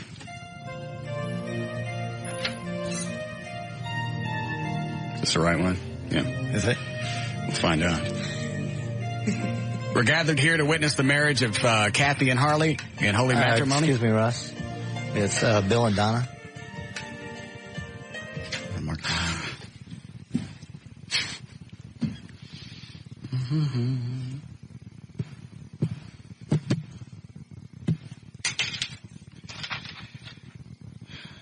Not like they're paying for it. We're gathered here to witness the marriage of Bill and Donna in holy matrimony. Marriage is a union that takes great commitment. It's also a celebration. As in your lives together, let the celebration begin. Birds will sing. The clouds will say hello. Prepare for the future, Harvey, and save. Because only boys who save their pennies make my rainy day. Because they're living in a material world, and I am just a material girl. Before you joined in matrimony, I have to remind you of the solemn and binding character of the vows you're about to make. Marriage, according to the law of this country, is a union of one man and one woman, voluntarily entered into for life. Who unloads this woman? Oh, no father? Yes, he's actually working. Okay. The woman was bothering. No. All right. Do you have the rings? Yes, I do. Okay. If you'll place the ring on whichever finger it's supposed to go on her. And repeat after me. I, Harvey. I, Bill. Bill. I, Bill, take you, Kathy. Take you, Donna. Oh. Hold on. So many names. That's okay. We understand. I, Bill, take you, Donna, to be my wedded wife. Be my wedded wife. To have and to hold. To have and to hold. From this day forward. From this day forward. For better, for worse. For better, for worse. For richer, for poorer. For richer, for poorer. In sickness and in health. And in sickness and in health. To love and to cherish. To love and to cherish. Till death. Till death. For extenuating circumstances to be named later do us part. I agree. All right. I do. You ready, Donna? Yes. I, Donna, take you, Harvey. I Donna, take you, Bill. Did it again. Yeah. To be my wedded husband. To be my wedded husband. To have and to hold. To have and to hold. From this day forward. From this day forward. For better, for worse. For better, for worse. For richer, for poorer. For richer, for poorer. In sickness and in health. Sickness and in health. To love and to cherish. Love and to cherish. Until death do us part. Until death do us part. All right.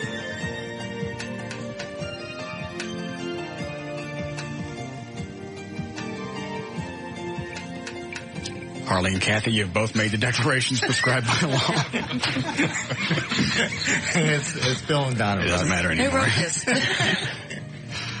And made a solemn vow and binding contract with each other in the presence of these witnesses, with the authority vested in me by the Universal Life Church in Modesto, California, the laws governing the county of Dallas, and the state of Texas. I am empowered and I am honored to pronounce you and you, husband and wife. Congratulations. Thank you. Way to go, Harvey. Way to go, Harvey. Earphones are cold. Thank you. All right. You guys can go wait outside. I'll sign the paperwork before you run off. Okay, thank you very much. All right. You're more than welcome. Very happy couple. Yes. Harley and Kathy. Bill and Donna. I gotta do somebody else? No. Those are just the names that were on there before. I know. I don't think you're supposed to use them every time. I forgot they were coming. Yes. All right. Still have time for news? Yeah. Okay, good. Very momentous moment. Mm-hmm. How sad it is now that I'm doing weddings. It's just kind of like a passing event. Yes. I remember the very first one I did. It was like April of '98. Mm-hmm. We had robes, we had flowers, we had I think we had a little quick bachelor party for the guy. We had a reception. Now it's just kind of in and out. You've done a lot of them. It's become mundane. Yes. Doesn't mean that we don't wish the best for both Harley and Kathy. Bill and Donna. Whoever that is.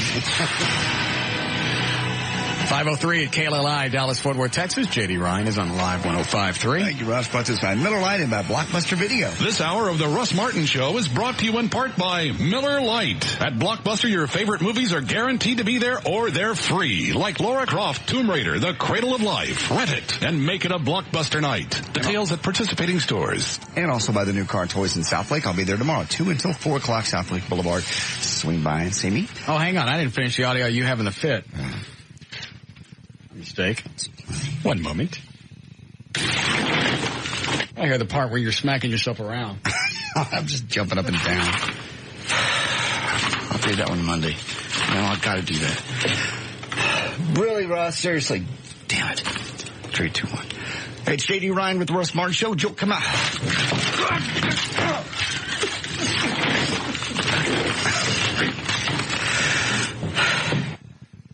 Maybe you should have been sitting on your vacation chair. No, I don't need to be sitting on my vacation chair.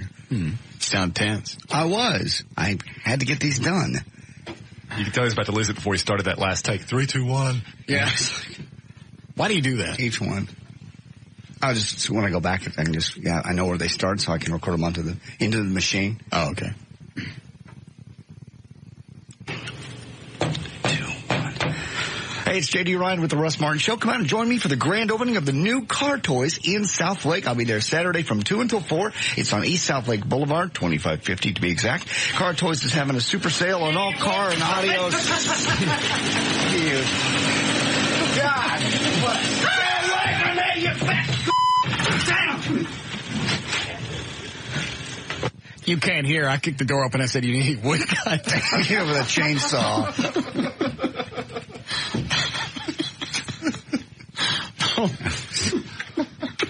Quite an evening. He chases me out of the room, and it's like, what the hell am I running for? I'm the one with the chainsaw. It occurred to me halfway down the hall, a guy with a chainsaw is running from me. Yes, Crystal? Hi, I'm calling about the gentleman that called with a question for Everett about the man who hit his car. Mm-hmm. And he said he's Hispanic, which means he probably doesn't have insurance. Yes, well, we caught that. Okay, and then I believe it was you, Russ, who said, oh, he probably didn't have a license either. No, I just meant because he didn't have insurance. Okay, well. Got nothing to do with being Hispanic. Okay, I just, I'm Hispanic and I have insurance. And nobody said that you didn't. I'm sure that you. No, I know. I just. Nah, he said it, and I wasn't really that interested in what he was telling me, so I was just I could stop him and bring it up or just let it go and get him off the phone. And I just want to say I love your show. Thank you. You're the best guy on this radio station. All the other shows kind of suck. That's not much of a compliment. I only compliment. listen from 3 to 7. But okay. That's very sweet of you to call. And I'm really nervous talking to you right now, and I've always wanted to call, but I've been nervous because you're mean to most of the women who call. I'm not mean to all the women. I'm mean to the women that don't get it. Okay. It's like that chick that called up yesterday that wanted to scream at me about something. She didn't want to shut up. She didn't want to listen. She didn't want to turn the radio down. She just wanted to scream and think she was going to get her point across, and it wasn't going to float.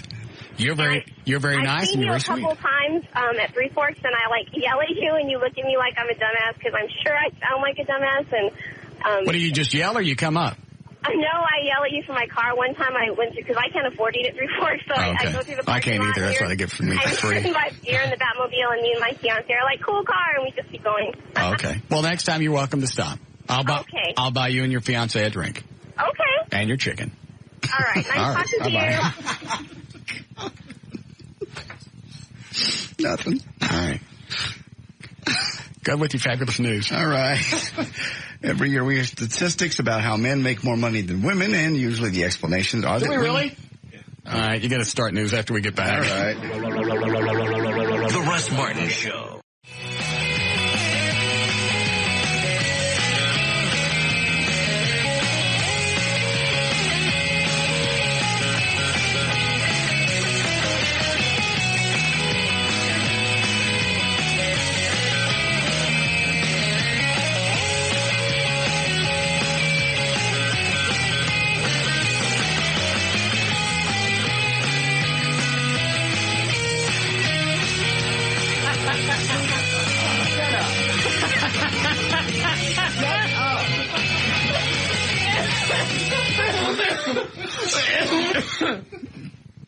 I hit it. I heard you. Damn it. All right, that's so funny. Now what? I'm going to hit the tree. Knock it over. Oh, super. That's good. That's funny. You've ruined these pants. It won't come off? You've ruined these Will it pants. really not come off? Probably not. What is that? It's some spray adhesive we put on your vacation.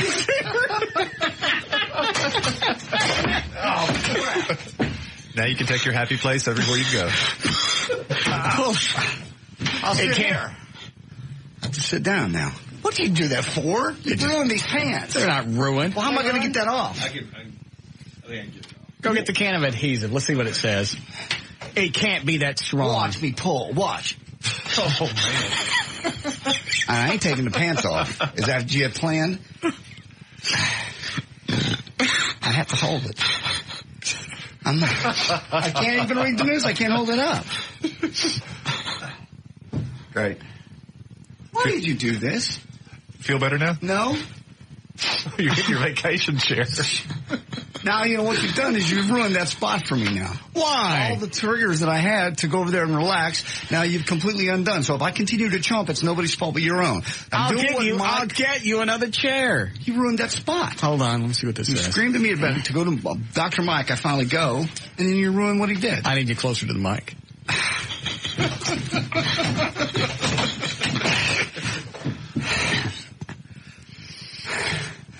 Let's see what it says on the back. Directions for use. Choose spray tip. Important notice. Ria makes no warranties. Eddie, is this going to soak through and burn my skin? No. Not unless we heat it. Peligro liquido y vapor sumamente. What does that mean? Flammable. Great. Suggested first aid. So you don't get that in your eyes. I won't be in my eyes. All right. Inhalation. Ever just help him pull that off. Here. I'm afraid you're going to tear it. I'll be okay. I'm gonna. Oh, yank. I'll just give you a good yank. Yank. Oh, yank hard.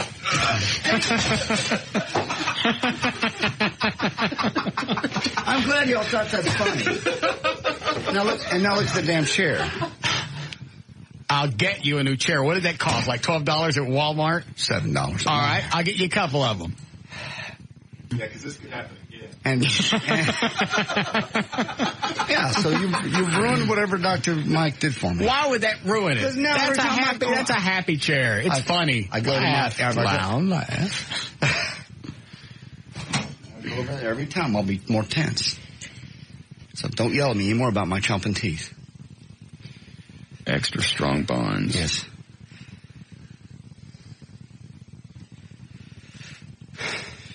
Huh. That dries pretty quick. Minimum 30 seconds. You're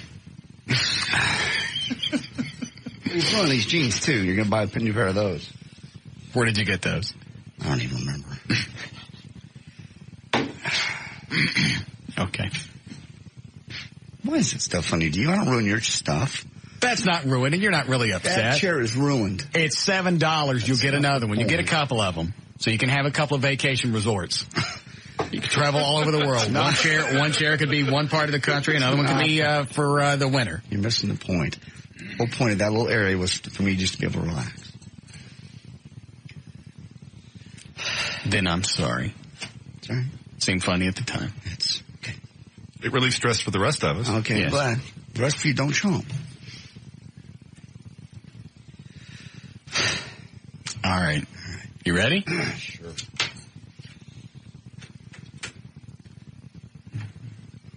I don't get this one. Yes, Jackie. Hey, Russ, I've got a question for you. All right. Well, okay, there's this guy that, had sex with a couple times, we're just kind of bed buddies, whatever. But I overheard him talking to some of his friends, and he referred to me as a slump buster. He said I was a real slump buster, and I'm not exactly sure what that means, so I figured I'd call you guys, because y'all probably know better than I would. One moment, please. Slump buster? Yeah, I know what that is. Oh, yeah.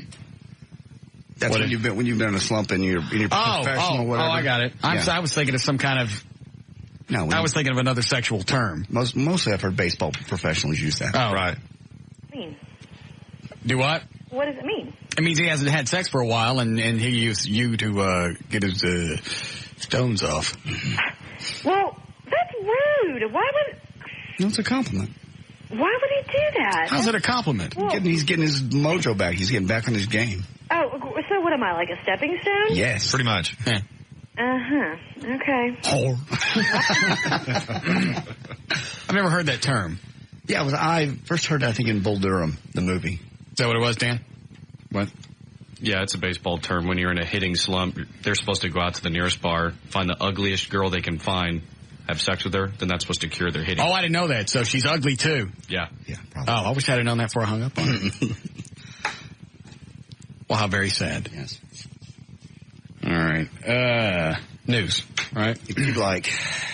Is the wedding couple still here or they go? They took off. Okay. Certainly very happy for Kathy and Harley. Whatever.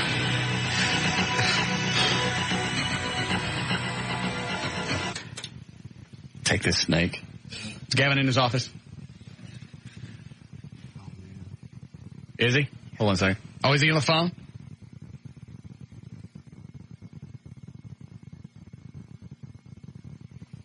Take that out there and throw it on him because he knows we've got snakes in the studio. Hold on, Eddie. Let me turn on this mic out there. I got it. Go ahead.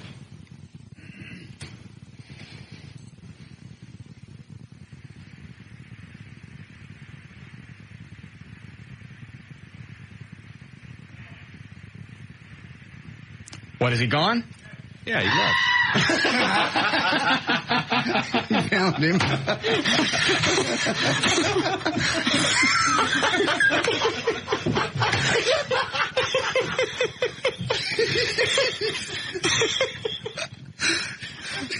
Where was he? He just had his back to me, and I was like, walked in and stood in his door, and he just had his back to me. He's talking on the phone, and I went, Gavin. And he turned around and I just... Ouch. Snakes freak a lot of people out. They do me. I don't know how ever it's going to do I can't stand. And you're really going to hold these things when we're doing something later. Absolutely. They're non-venomous. What's the big deal? But it's going to bite at you. No, it's not going to bite at me. They do. Snakes weird me the F out. I don't got any. Snakes are very beneficial. I mean, they rid us of rodents and... So are slump busters, but I don't want to have one. Yeah. And those scorpions really freak me out. I don't understand why the guy brought the scorpions. You don't do anything with those. No, Pentecostal didn't do anything with those, right? I'm steering clear of the scorpions.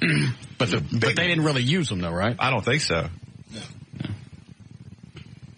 Is the guy coming to get this stuff when we're done? Yeah, I just got to call him when we're done. That little green one is fast. You're going to hold that? Oh, yeah. The small snake? What is that, the garter? I'm going to need to help thread them between my fingers because how many snakes over there? 3. Yeah, you got 3. Yeah, because I got my mason jar in the other hand. I understand. I can't be bothered. Who sent the snakes in the mason jar? Listener was kind enough to send those in. I don't know. All the plastic ones. I don't know who it was. All right. But these are real. You have no problem with snakes at all? No, I used to have a pet snake. Oh, okay. No big deal. What kind? It was a rat snake. How big? Grew to be about maybe 4.5, 5 feet. How long they live? Oh, years and years and years.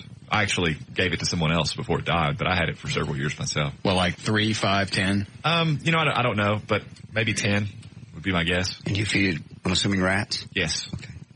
Live? Yes. That's freaky. It is. I understand. They probably do that in nature. Sure. They eat live ones. Absolutely. Keep the rodent population down. Okay.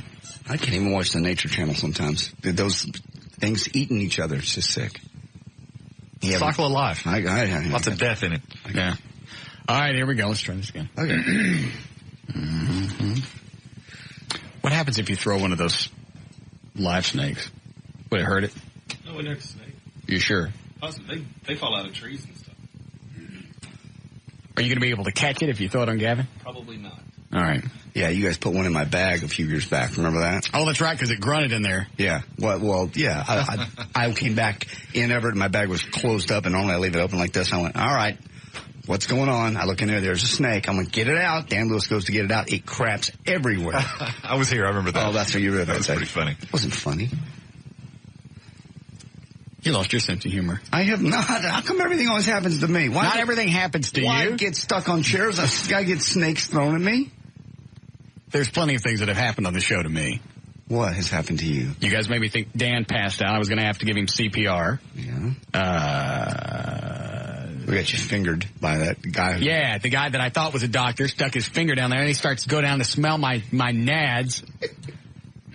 I couldn't understand what he was doing because he started to lean down like, why do you have to look up that close? Then I realized where he was going. Yes. That's 2. That's 2 in 3 years. Nah, there's something else. Stuff happens to me every day. What else should you guys do? There's something else. I can't think of what it was. So far, out of everybody, Luddy's got me the best. When he had me arrested in Fort Worth. That was great. Yeah, that was good. Because I absolutely, I was in all over it. And I'm sitting in the back of the cop car thinking, all right, there's no way that I'm getting out of this. Anybody's going to believe that I grabbed a topless dancer in a bar. Because Ludwig and I had just gotten there, and he gets up, goes to the bathroom. 45 seconds later, cop comes over, says, can I talk to you outside? Sure, we go outside. I figure it's a listener. So one of the girls said that you touched her. I need to talk to her. He said, you're not under arrest. I just need you to sit in the car. This was like back in 99, and I had just been arrested about 3 weeks earlier. I know. So I was in no mood. You still out on bond. I was going to meet you guys there that night, and had I been there, you probably would have smelled a hose. So no, I wouldn't. If I saw absolutely nothing coming. Absolutely missed it. So I'm sitting in the back of the car. Now you're locked in because the doors don't open and you got the sneeze guard in front of you. And I'm sitting there. I think they left me in the car about 5 minutes. Long enough to think, all right, how do I get out of this? What story am I going to use? Because just saying I didn't grab anybody, that's not going to float.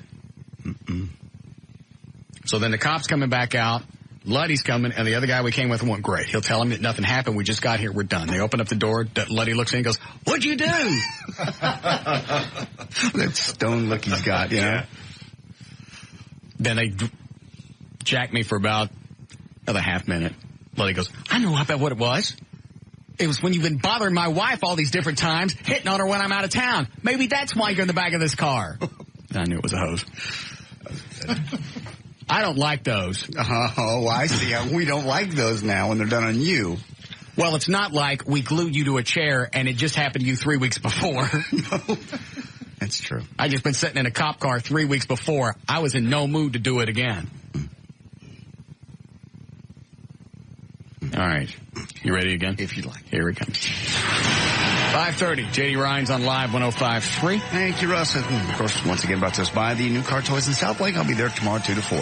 Every year we hear about statistics, how men make more money than women. And usually the explanation are there were women with fewer hours leave the workforce more often and just take jobs that don't pay as well. Well, a new study from Congress's General Accounting Office shows that even if you adjust for all those things, women still earn an average of 20.3% less than men. Things actually have gotten a little worse over the last 20 years. In 1983, the difference was only 19.6%.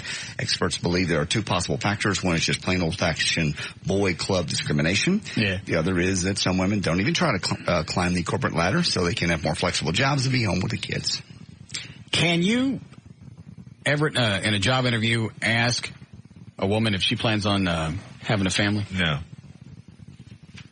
Well, that's because, you know, there are a lot of people that go out and get a job because they know they're going to get pregnant and they want the company's insurance to cover it. Sure. And is there any kind of time limit? I mean, can you ask somebody, are you pregnant? I don't think that you can. That just seems like a natural way. If the wife's not working, she goes out, gets a job, boom, the company, the insurance has to cover it. Well, for that reason, I believe insurance benefits don't kick in for 6 months. Well, that, and also I would suspect that most insurance companies are going to have you undergo some sort of blood test, which would reveal the fact that you're pregnant. All right, well, say you wait 6 months and then you get pregnant. Yeah, there's no way to guard against that if you're an employer. Happens a lot. Sure. I don't know, why is it you can't ask? I'm not really up on the EEOC stuff, but I'm pretty sure that that's one question that you cannot ask. You're limited with regard to certain things that you can ask, and I'm pretty sure that's one of them you can't ask. Well, they would lie anyway. No, I'm not ever thinking about having a family. All right. I got nothing to add. Go ahead. About 3.3 million Texans expected to travel 50 miles or more for Thanksgiving celebrations, compared with 3.2 million who traveled in 2002. Nearly 88% will be going by car. Texas drivers should expect gasoline prices to average about $1.36 a gallon, down substantially from the record high of $1.62 that we reached in March. Passengers should heed the list of restricted items and procedures for clearing security. Don't forget to check the FAA websites for that. Passengers should step to security gates with coats off, laptop computers removed for inspection, and to just keep the lines moving. Dallas-Fort Worth International Airport will inaugurate a free shuttle service on Monday to help speed passengers making connections among the 4 terminals. A fleet of 15 green and white Terminal Link vans will be operating continuously. You can go to dfwairport.com for more info. 3 teenage girls in Hartford, Wisconsin were inhaling fumes from an aerosol can. They were inside a car getting high. And after about an hour, one of them decided to light up a cigarette. Lit up the lighter, and of course, you can stop. Yeah. Yes. I didn't know kids still did that. I guess so. Spray paint. It's cheap. You know, I mean, if you don't have the money to buy real drugs. I just can't imagine. Yeah. I told you guys before, a friend of mine when I was 13, 14, he would bag spray paint. I don't understand. God, if you got to make a choice, smoke pot. I mean, if you're going to do something. Well, paint's a lot cheaper, I suspect. But I mean, you're actually inhaling paint fumes. I can only imagine what just the what that does to your lungs. Oh, not to mention your brain, all the lead.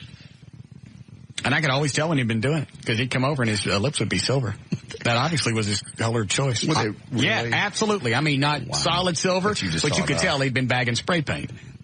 We had a girl across the street die of it, 16 years old. Cute little girl. From doing spray paint? Yeah, spray paint. You just wonder. That was when I was a kid. I was like, what? Why would anybody in here? I didn't know back then. He would set out in the garage with one of his other buddies, Daryl, and they would bag spray paint for hours. Yeah, it's apparently highly, highly addictive, too. I mean, because people get into it and they, you know, like JD's friend, just died. Somebody said he eventually died. I don't know if it was from that, but I heard when I got into college that he had died. That's sad. Go ahead. Triumph, the insult comic dog, now says he was used by PETA in an ad campaign that makes fun of Clay Aiken. The ad, which PETA put on hold after Clay's attorney threatened them with legal action, featured a post-neutered Triumph with a tagline reading, "Get neutered. It didn't hurt Clay Aiken." This time, of course, at the time he made the ad, he didn't know that PETA had a vendetta out against Clay. To refresh your memory, Clay says he hates cats, and he accidentally ran over one when he was 16 and says the cat has haunted him since. Paris Hilton's still in the news. She tells U.S. Weekly, quote, "I can't even walk the streets anymore. It's too embarrassing. I don't want to go out anymore. I don't even want to party. This has really made me think about changes I want to make." Paris also says she hasn't even seen the tape yet, and she doesn't want to. Paris has decided not to appear on the Late Night Show with David Letterman next Wednesday. After all, it will be her first interview since all this started. And the word is that Paris is scrapping all of her planned media. She was hyping The Simple Life, her new Fox reality show. From a website, melodicrock.com. A guy named Andrew on this site says Sammy Hagar is returning now to Van Halen. The guy claims Van Halen patched things up with Alex and Eddie Van Halen, although it's not. I thought didn't they split up? Like the bassist is gone? I don't think so, but they lost a record deal with Warner Brothers. Is it Michael Anthony? Yeah, I think he left Van Halen. Did he? I think. Go ahead. All right, so this website is saying that Alex and Eddie are together, and Sammy's going to join them. It's not clear who reached out to who first, but the plan would be to record a new studio album, mid or late 2004. That would be followed by a tour. Sammy's people are saying no comment. Yesterday, I don't know why they just can't get something together, patch things up with David Lee Roth. That was probably the most commercially successful version of Van Halen. Oh, absolutely. I'd love to go see that show again if they came through. But it sounds like their egos are way too out of line for that to ever occur. You know, they tried it a few years ago and recorded a couple of songs, and then it fell apart a second time. It just makes you wonder who it is, because they keep having problems with lead singers. Yeah. So common sense would make you think it's got to be the Van Halens. Well, but David Lee Roth and Sammy Hagar had trouble when they were out on tour together. Yeah. I suspect it's a collective effort. It ain't going to happen here. All right, good. It's a shame. Yesterday, the Rock and Roll Hall of Fame announced its inductees for 2004. Prince will become a member in the Hall of Fame at the induction ceremony in March. The rest of the class of 2004, George Harrison, Jackson Browne, Bob Seger, Traffic, ZZ Top. Traffic. That's an odd grouping. I got a better one for you. The vocal group called Dells, who has been performing since 1953 and haven't changed their lineup since 1960. The Dells. Yeah. I can't remember the song. The song? They had one hit.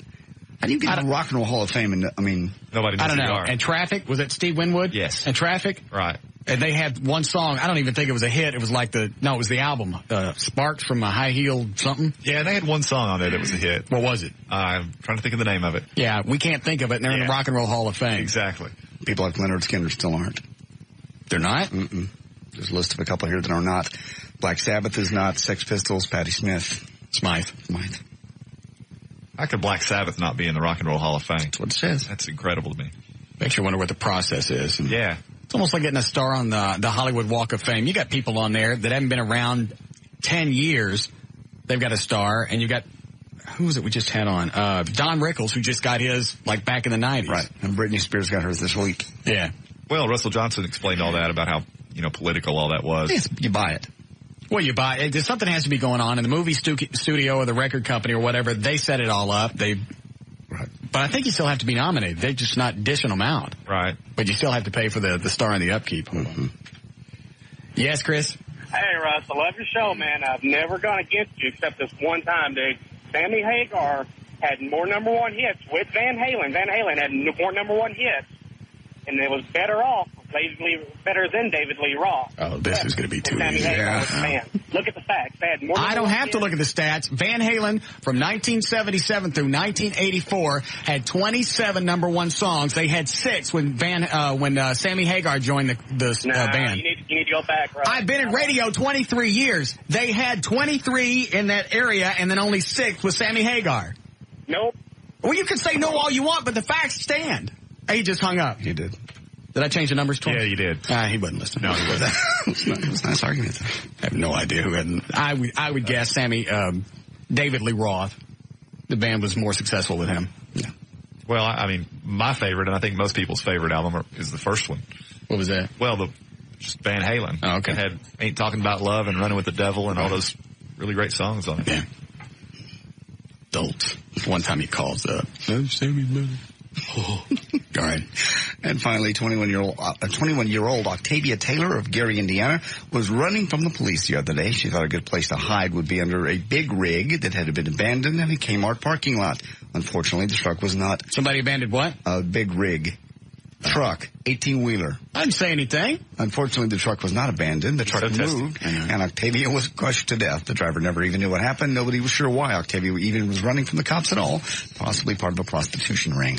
That's it. There's news and information brought to us by Car Toys. See you there tomorrow at South Lake, 2 to 4. I'm J.D. Ryan, live 105.3. This is Russ Martin.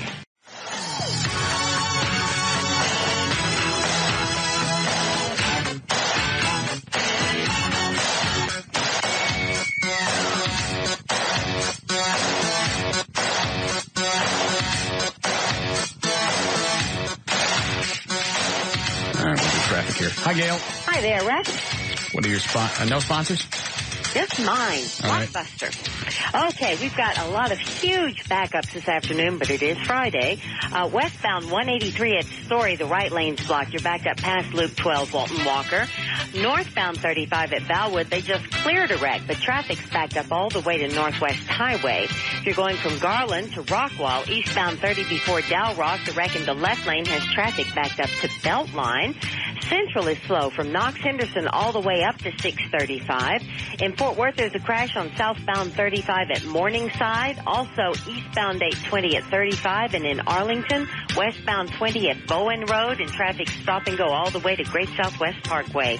At Blockbuster, your favorite movies are guaranteed to be there or they're free, like Lara Croft's Tomb Raider, The Cradle of Life. Rent it and make it a Blockbuster night. Details at participating stores. I'm Gail Lightfoot on the Alternative Talk Station, live 105.3. Thanks, Gail. Going to be clear, 58 for the low tonight, tomorrow windy and 80. Seasonally warm, we have 71 degrees now at live 105.3. Yeah, I didn't think about this earlier. You know, I was trying to figure out how Channel 8 got my cell phone. Yes. Called and told me to take the ding-dong video off my website. Yeah, on your cell phone. That was freaky. Didn't Dover go up there on Thursdays? Yes. Yeah. He wouldn't do that. Benjamin Dover would not give out your personal information. As big of a nut as he is on personal information, there's no way in the world he'd be one to give that out. No, they went through Brumley's stuff. Yeah, that's my guess. I'm with I'm with JD on this one. I don't think there's any way Ben Dover, being the freak that he is about that stuff. Personal information.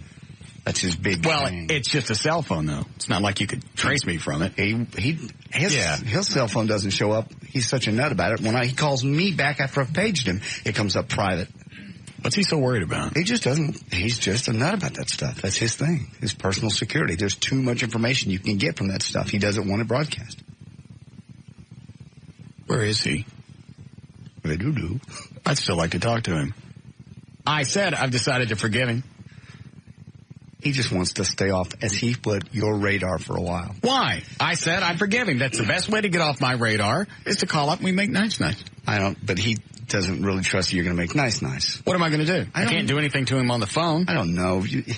I miss him. You don't. Fetch him for me. No, we've tried to page him. He won't return the calls. Well, that's going to piss me off even more. That's keeping him on my radar. He's staying on the radar until he calls me. And then I saw him on Channel 8 this past week. He's doing his holiday tips on yesterday, how to screw people out of money. No, he didn't. See, there we go. What? He's not doing tips on that. Holiday tips. Shopping tips. Yeah. I thought they were very insightful, very informative, and I'd like for him to share them with us. What are you going to do? I just want to talk to him.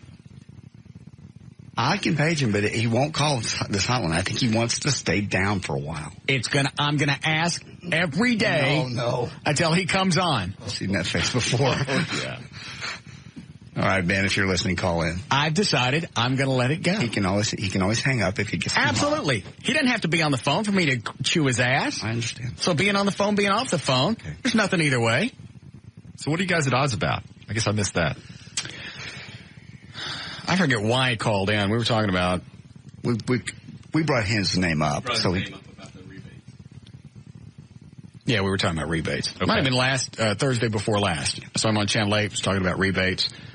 Then he calls up, then starts chewing on a company and a manufacturer on the air. First of all, I don't know what he's doing. I couldn't care less. And he doesn't know. Oh. He doesn't know if the company advertises with us or I'm doing endorsements or the manufacturer or whatever. I see. Okay? Doesn't really make any difference, but you ask first. Right. Hey, I'm pissed off at somebody. Do you mind? Yeah. On your show, I'm going to create grief for you in case, you know how stuff gets screwed up. Sure. Twist it around. So he does that.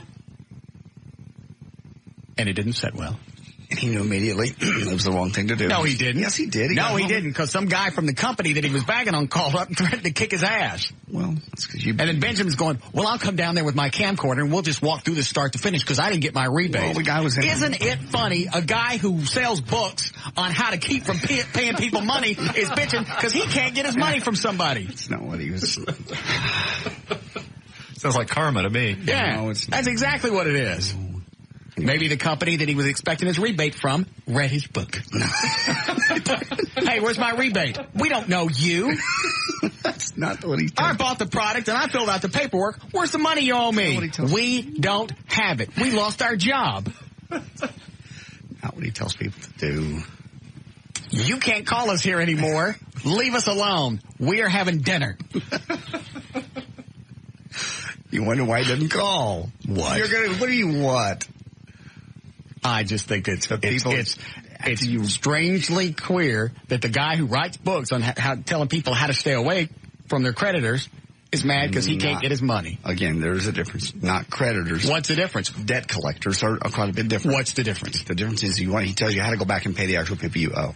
Well, he's going to get his money sooner or later. I know. But here it is. One person. He knows he shouldn't have done. Here's one person promised to pay another person something. I see the IRA. This person over here now wants that money. I see. Now, he bought something, and they said they were going to give him money. They haven't given it to him. What's the difference? I think every time he calls that corporation, they should just pick up the phone and go, leave us alone, and hang it up. Well, sounds like they are. Yeah, that kind of does. So. And the other thing is, pick somebody. Either bag on the company or bag on the manufacturer, meaning the company where you bought it. Right. Or the manufacturer. Because if it's a manufacturer's rebate where you bought it, they're out of it. Sure. Don't even have a contractual relationship with them. He knows that, and he sent an apology. I spoke to him over the weekend. And I didn't get no apology. He did too. Sent you two in the studio account. I want a gift. Oh, okay. You don't like any of his gifts. A tribute. Yeah, I would like something. I'll get off his ass if he sends me something nice. Oh, okay. I'm sure he will. He doesn't mind sending you a gift. He knows he screwed up. I talked to him over the weekend. He said he was physically ill over what he did. He goes, I know better than that. I know better than that, and I don't know. Because I wasn't prepared for the call-in. I just turned the radio on, heard my name, and I called in. It's not like he thought it ahead of time and went, What's he prepared for? He wouldn't have done it on 8. No, because wouldn't have done it in his column in the Dallas Morning News. He's prepared every time he goes there. This was just a spur-of-the-moment deal, and the moment he did it, he went, oh, my God. He knew he'd screwed up. And then he wants to stay away from you because he knows you're angry. I'm over it. You're not.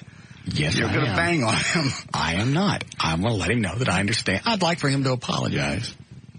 That would make everything fine. Okay. Russ can be very forgiving. I can page him to my cell phone. He would probably call me back. Why don't you just give me his number? Don't we have a phone number for him? Yes. Well, Molly has a number. Not a pager. I want his phone number. I don't have a phone number for him. I got to be honest with you. I have a pager. That's the only way I get a hold of him. Don't you find that amazingly strange? No. That as long as we've known him, we don't know how to get a hold of him? We do. Every time I page him, he calls me back. No, that's not getting a hold of him. That's calling for him. That's not calling him. Because he travels a lot. He's not home. He's not very home very often. He has a cell phone, and cell phones work all over the country. What's his home number? I don't know. See? His cell number? I don't know. None of us knows. Every time he calls, it says unavailable or private.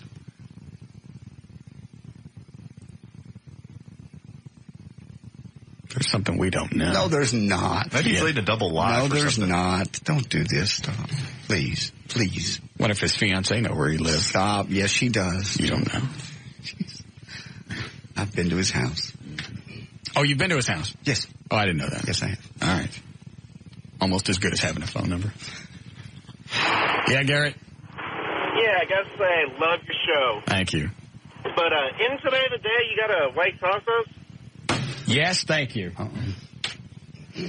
What does he got to weigh today? 327. You know what? He gained weight last week. Yeah. And he's supposed to lose 2 pounds every week. I think if you go up, you don't get just to lose 2 more pounds. No. You see what I'm saying? Right. It should still be down to 320. It should be 325, shouldn't it? Yes. 2 pounds more. 325. He looks like he's lost some weight in the face. There's a picture of him in the hall down there by the bathroom, and he's lost weight since then. Really? Yes. There's the key to the weight room. Bring the weight thing out really quick. Get Tassos out there. Let's do this now. Because if we don't do it now, I'm going to forget. Okay. Has Benjamin called? No. Did we page him? Okay. You did. I'm just telling you what he told me. And it doesn't matter where he is, whether he's in town or out of town. That pager goes everywhere, yes? Yes, it does. All right. He could be in a meeting, and he could just simply not want to be in the crosshairs. I've decided to let him off the hook. I don't think you have. Yes, I have. If he doesn't call, I'll call him to my cell phone during the next break. All right. What's, since you got to weigh what, 325? 325. Okay. And he's been working out, what, a couple of weeks? Yes.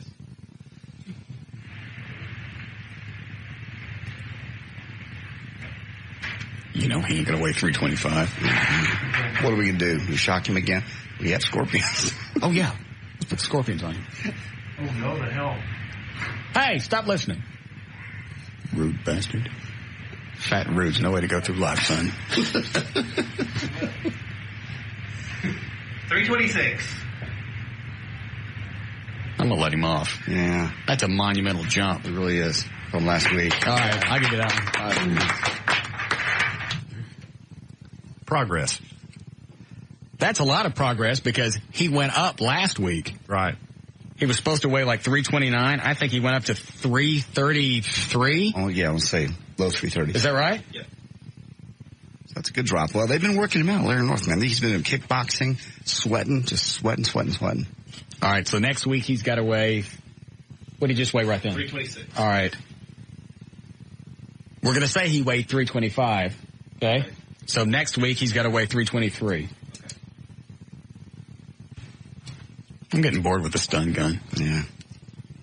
What else can we do to him? I've got a hand crank generator. Yeah, I like that.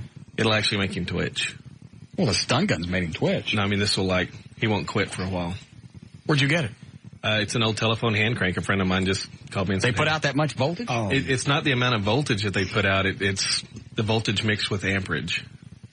I saw that in a movie once. Yeah, I saw that in a movie once, a torture thing. With a hand crank? Yeah, and every time the guy would lie or whatever, they'd crank the hand crank and just light him up. That's going to be brutal. I can't wait. Yeah.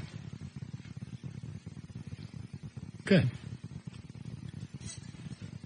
Sway him again. No. Look at your eyes, man. I don't want to wait till next week. That was evil. Let's weigh him again. Well, actually, the first time we weighed him weighing too much was sort of my fault because I went, you know what? Well, you start drinking a lot of water today. So by the time, flush your system, get all the toxins and the salt and stuff out. So by the time he weighed, he's probably carrying around another 8 pounds of water. Right.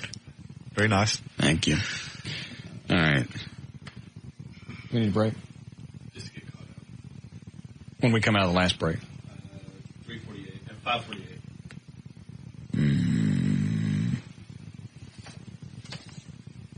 Isn't Stormy, is it Stormy Daniels or Stormy Waters? Stormy Daniels. Daniels. But she also goes by Stormy Waters. That I don't know. I think she does. Yeah. She coming up? Yes. She know the rules? I'm about to reiterate them to her. Tell them to me. Come in. Talk to you, get naked, and juggle. No. I'm sorry. Come in, get naked. Right. Juggle. Right. Okay. She comes in naked. Okay. Say it back to me. She comes in the door naked. Right. Not come in and think about it. We got to talk to her to get naked. Comes in naked. Got it. Because this chick don't know me from anybody. And I hate negotiating with somebody to try and get them naked, especially since I know there's no way of getting any sex out of them. Absolutely. Plus, my heart still belongs to L.A. No, it doesn't. I love her. Have you ever talked to her since? No. You don't have to talk to somebody ever dated to love them. I just wish you wouldn't do this to her. What? Just nothing. She's a sweet girl. That's why I love her. Are you going to marry her? You're always pushing me. You've been with Joy a lot longer than I've been around L.A. That's true. Why don't you get married? I told you we're happy with our situation right now. What happened when you asked her? You said she said no a few weeks ago? Yeah. I asked her. Were you drunk when you asked? I had a couple cocktails, yeah. She just went, nope. How did you ask her? Didn't think about it. I didn't get down on a knee with a ring and everything. Well, what do you expect her to say? I don't know. Maybe I thought she'd slobbering it. No, I wasn't that drunk. It was early in the evening, and I went, you just talk about it on the radio all the time. Is marriage something you'd seriously like to talk about or consider? And she went, nope. Just like that. Well, that doesn't sound like that was an honest answer. It seemed like you pissed her off. No, I wouldn't piss her off. The other answer would have been, if it's something you like, then it's something maybe we should discuss. That's what I really fully expected her to say. That wasn't really a marriage proposal. How old is she now? 30. Okay, and you think she's going to stay like this forever? I have no idea. She seems to be happy with the situation because of her son and where he's going to school and all that. All right. Maybe in the summer when I get a house, who knows? But right now I have an apartment. Okay. Then you're going to ask her to marry you then? I don't know. Well, why? Get off me about me in L.A. Okay. I like Joy. I think she's a sweet person. I think she deserves much better. That's rude. I know. Why don't you let her go and see if she'll find somebody that'll marry her? She's free, too, if she chose. L.A.'s the same thing. If she found somebody and you yanked her back in, you went, don't you see him? If she came to me and said... She's still free to make her own choices.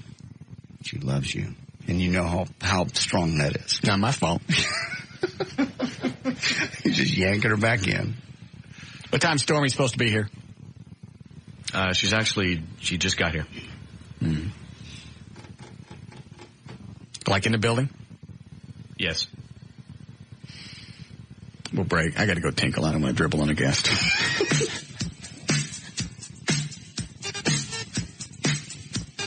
This is Russ Martin.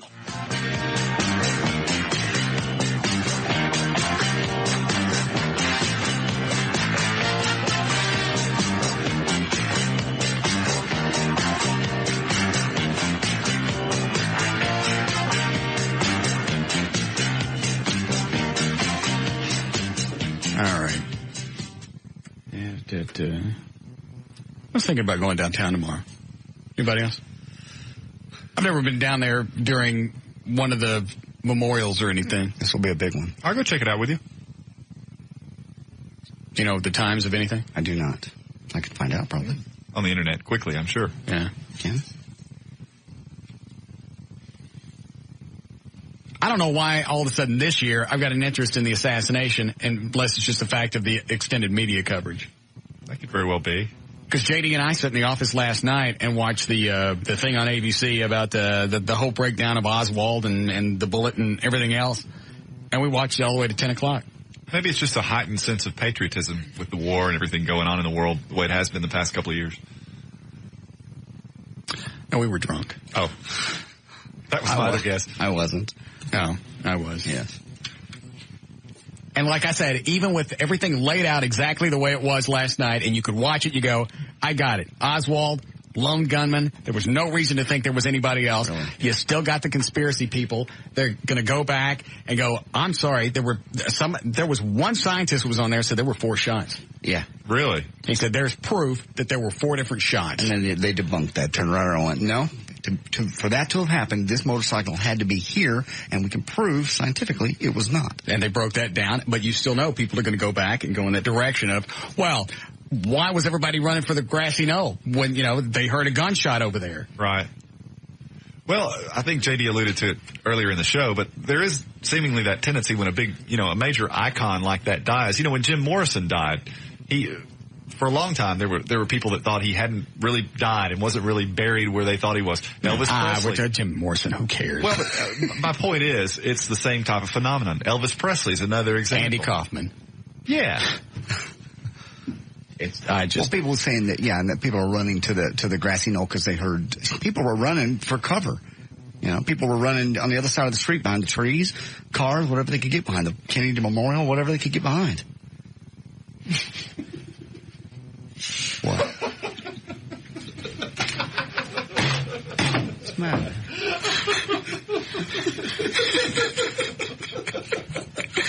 Oh, shut up.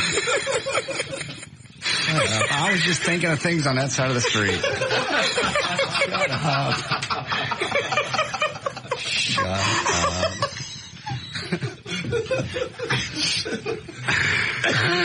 Quit it. Yeah, that'd be a good place to hide. Well, it would. Where is, you can bring Stormy in.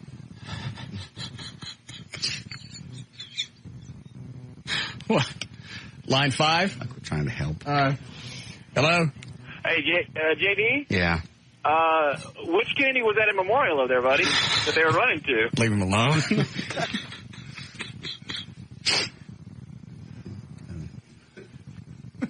Well, say it again. We're running for cover. That's all I'm just meaning. I know. Yeah, those great big stone walls behind. In my mind, I'm picturing the Dealey Plaza. Everybody's going, man. Oh my God. Right over here. There you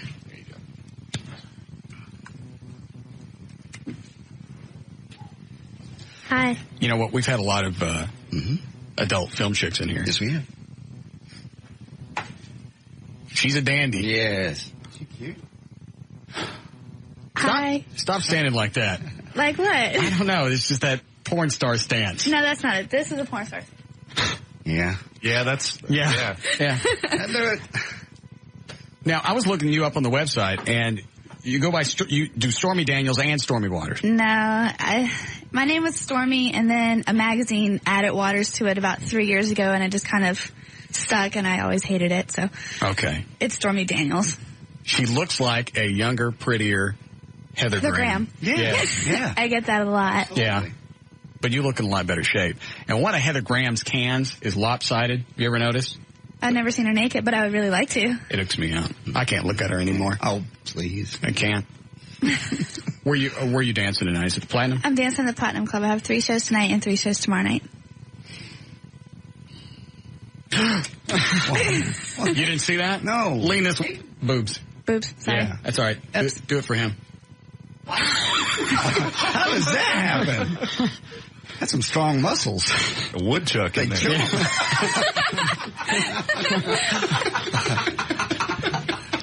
I think we may just have her stand here for 10 minutes and do that. That's amazing. Do it again. It's incredible. Pecs. Yeah. You work out on your pecs? Actually, I don't. I'm just gifted. I haven't seen your little bottom yet. Can I see that? Outstanding. Really. Thank you. We've had a lot of pretty people in here. Yes, we have. You married? I am. Are you really? Yeah. Why? You don't look like you're 22. I'm 24. But thank you. Oh, you're welcome. You mind if we take some pictures? No. Really? I would love to take some pictures. We always do pictures with me. I like that guy over there. You like the guy with the head? No. You got a head fetish? No. You're very beautiful. I like to give it. Does that count? Sort of. John, would you like some pictures with the lovely Stormy Daniels, who'll be performing tonight at the Platinum Club? You are beautiful, but I have a girlfriend, so Perfect. Where's she? No, she was. And you know what? As a matter of fact, I have a husband, so it's all right. No, she likes to swing. Really? Yeah. Oh, that's awesome. She's not up here. Here go the clothes. Maybe we'll. You mind some pictures with JD? Russell.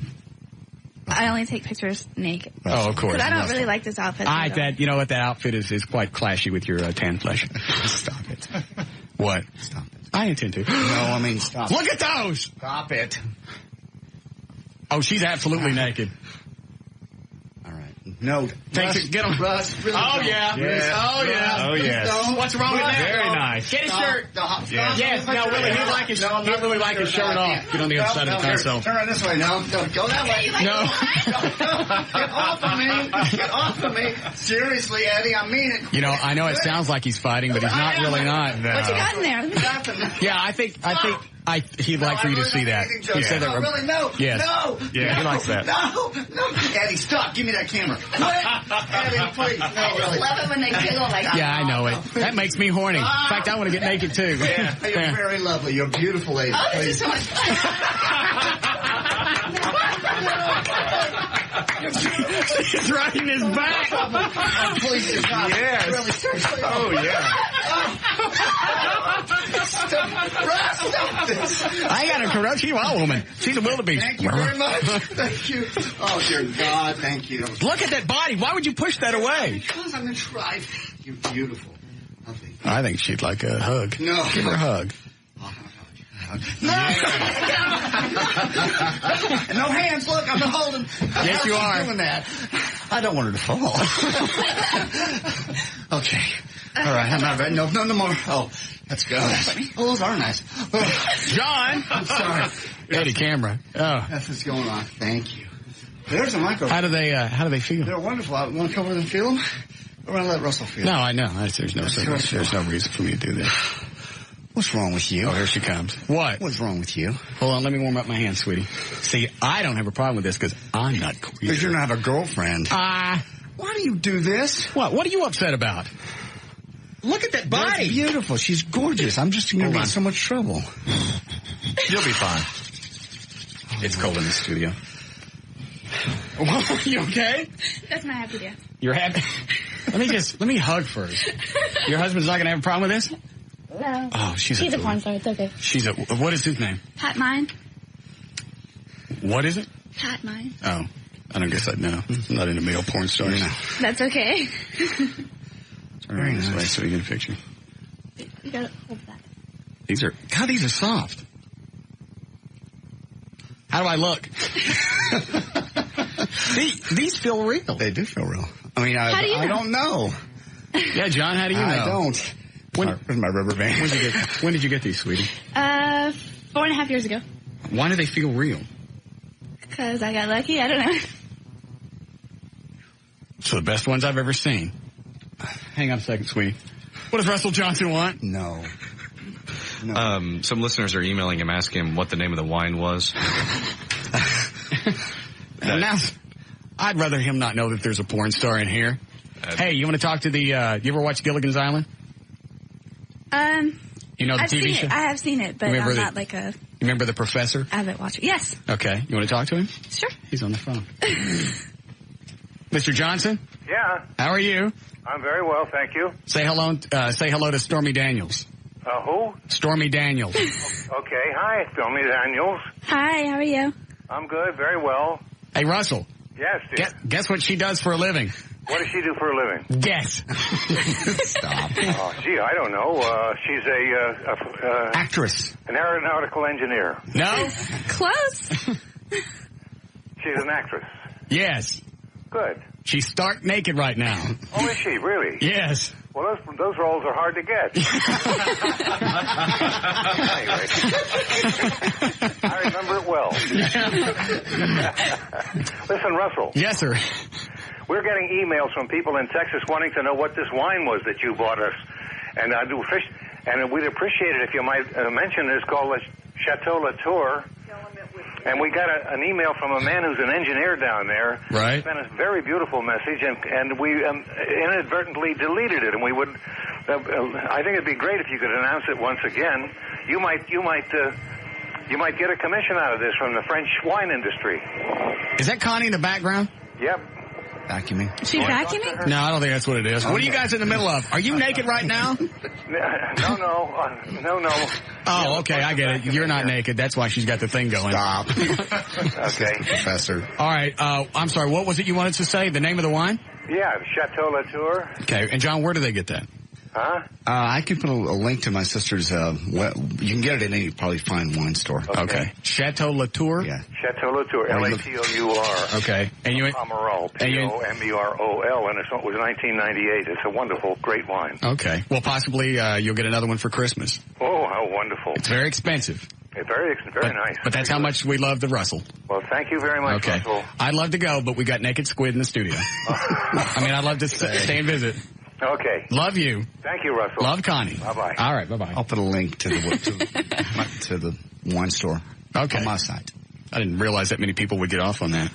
Me either. How the hell did you get your cans to be that soft? I've dated chicks in the past that got boob jobs, and they stayed hard for years. I had boobs to begin with, I guess. Oh, really? Yeah. How big were they before? How long have you been married? Why are you married? 3 months. Oh. Where'd you meet him? Just for interest. At a porno convention. Of course. Was this like one of the ones in Vegas? Yes. Eddie, are you taking a bunch of pictures of her? Yes, he did. He took some. I need those. Oh, no, those are going to Joy. They are not. You know what? Those are going up I on want a copy of the one of me humping him. I would prefer that not. Absolutely. Or the one of me straddling his face. That you know one was what? pretty hot, too. Look at just the face. fact, I see your face. How can you miss it? The fact that you still got my pictures on your website of me in L.A. after I told you to take them down. Nice. I believe these are going to have to pop up on my website. Excuse me, you're not. Nobody's naked on those. Nobody's naked. Those are very nice. There's one shot where we are naked. No, there's. Well, you can't see anything. Why are you married? Why did you get naked for her and not me? Because he loves L.A. Lamont. He's dating her. I love her too. You know you don't love her. She's married. Do you know I'm sure she hasn't had sex with her husband. Do you know L.A. Get Lamont? this annulled. Yes, I do. Him and her. How do you know close. her? From the business. From dancing, actually. She's a feature dancer also. Okay. You talk to her at all? Or you just know of her? I just know her. Like, we're not friends. Acquaintances. I just want to stare. Mm-hmm. She's just adorable. Beautiful. Thank you. So you met him at a porn convention? Yes. I got to turn around. I just can't. I can't talk to her and look at her. So you met him at a porn convention? Yes. How long did you date before you got married? You really want to know the answer to that? Yeah. 30 days. Why? Why? Because. It was magic. It was magic. It was love. It was great sex. I got to look under the counter. Oh. Yeah. That's a good one. Meow. You seem a lot more relaxed now, John. Would you like some more pictures with Stormy? I would not, thank you, and I want that. Are you ready to go again? No, thank you. Maybe if you grab her breasts some more. Beautiful. Yeah. Beautiful, please. Yeah, you must be worn out for grabbing her. I didn't grab anything. You want anything to drink, sweetie? No, thank you. I'm fine. Nothing? Seriously. Why are you shaking? Because I want those pictures. We'll get them to you. You can take them off my website. I'm serious, Russ. That's right. You can just download them. Yeah. Right-click on my website. Wow, we really are in Texas, aren't we? Yeah. You don't want anything? Are we doing shots now? Yeah, it's Irish whiskey. It must be out of Jack. Want some? Yeah. I don't know if you're going to like that or not. It's not bad. It's all right.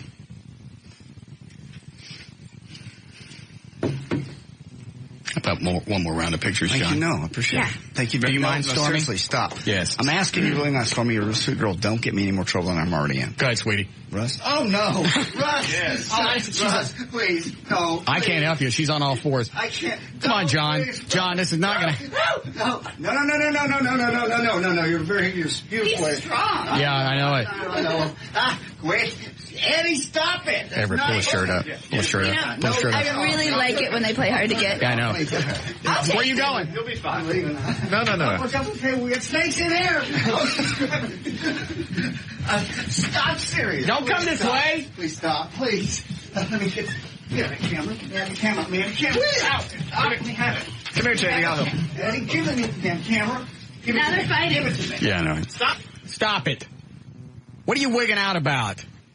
Just want the camera. We're just playing around. You're not playing around. Yes, we So are. what does your girlfriend look like? Does she have big boobs too? She's beautiful. Yes. Fake boobs. They're Oh, not. She's blonde. They're nothing as nice as yours.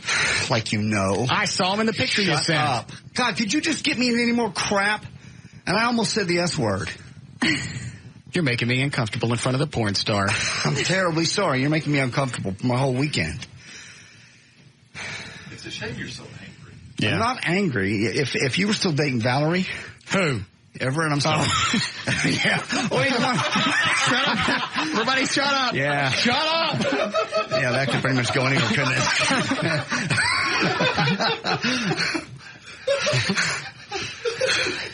Let that one go. I didn't know who he was talking to. Clearly. Let it go.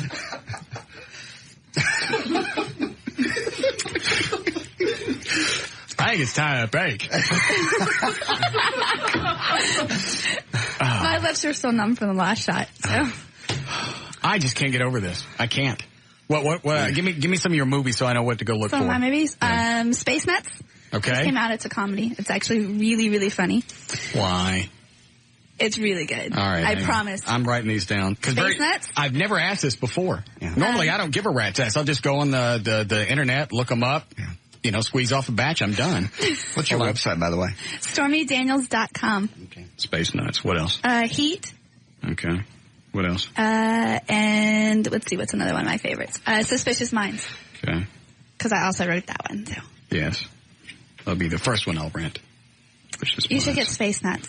Keep in mind. Okay. It's 3 hours long. All right. Plan on having kids? I hope so. One day. Really? Quite a while away. I'm only 24. Yeah. 10 years? 10 years. Good. You don't want to ruin that body. No. Not yet. You're still staring. Yeah, I know. I'm staring. Quit it with the cans. All right. You're dancing at Platinum Club tonight. Dancing at Platinum tonight and tomorrow night. You know what your times are? 8:30, 10:30, and 12:30-ish. Okay.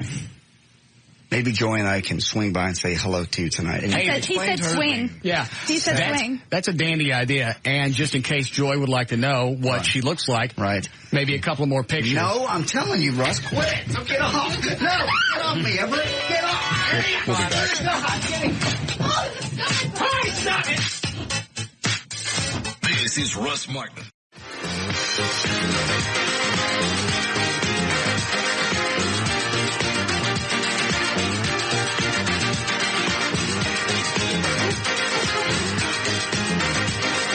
Picking on him. Picking on who? Gavin. What? He's excited about closing on the house. You go, don't hang up any pictures. So? Well, bitching because he got a moving allowance from the company. When I got this job, I didn't get any moving allowance. You didn't move. You have to move to get the allowance. That's not the point. They probably gave him $2 or $3 grand just to move his crap. Well, it's not cash in his pocket. It's just so he can physically have a domicile. You already had one of those. I'd like to. No, actually, I had to move. I moved when I got this job here. Well, not from city to city. I moved from Irving to where I stay now. Well, only because as a result of this job, you received a tremendous increase in salary that enabled you to buy a mansion. Oh, yeah. Oh, I didn't tell you this. I go outside today, or I'm working in in my office, which is upstairs, and I hear some rumbling around going on outside. I go grab the pump shotgun. I go out there. There's a guy with a ladder. doing? Excuse me. I realized I told him to put up Christmas lights. Oh, almost killed him. I go running out into my front yard with a pump shotgun, and I look, and there's a Mexican guy hanging from the side of the house, and I see the Christmas lights. Yeah. I remembered that I told him to come on Friday. Jesus. I forgot. Okay. So, no. What would you do for these pictures of you and Stormy Daniels? What would you like me to do? Play with me? No, I'm not playing with you. I'm horny. You won't have to hold it long. I'm not touching it. I'm almost done. I don't want to hear about it. It's not about sex. It's just about power. So yeah. Okay. Yeah, okay. Play with it. In that case, whip it out. Give me those pictures. She is just, I know there were gaps of just me staring at her. She's just adorable. Yes. She really is. She's a young, prettier Heather Graham. Not as hot as Joy, but she's pretty. Did they take it out surgically, or did you crap it out? Did it come out? Did it come out in your urine? No. Where's your spine? It's right here. No, it's not. I'd like it to be attached come Monday. She would not give you grief over something that we forced you into. You didn't ask for any of that, except when you wigged and grabbed your cans. Yeah. That's the most damning picture. You grabbing those great big, I don't know what those are, but they're all of them. There's no way for you to explain that one away. Thank you. Would she really get pissed off? She just doesn't like this stuff. What? This doesn't happen that often. When was the last time I had somebody jump your ass, crawl all over you? Never. But it just having people up here just makes her a little weird. She doesn't even like them in the studio? It's just an insecurity, as I said. Wait a minute. Let me ask this. And you tell me when to stop. Stop. All right. What? You guys have done the... Stop. Let me go over to Everett. I asked during the break. I'm talking to Everett then at the time when you were dating Val. I don't recall that being an option in you. All right, go ahead. When Everett was dating Valerie, and if this had happened and there were pictures on the web, how would your weekend have gone? Very, very, very, very poorly. State and local authorities. I think Valerie would understand. She gets the radio thing, doesn't she?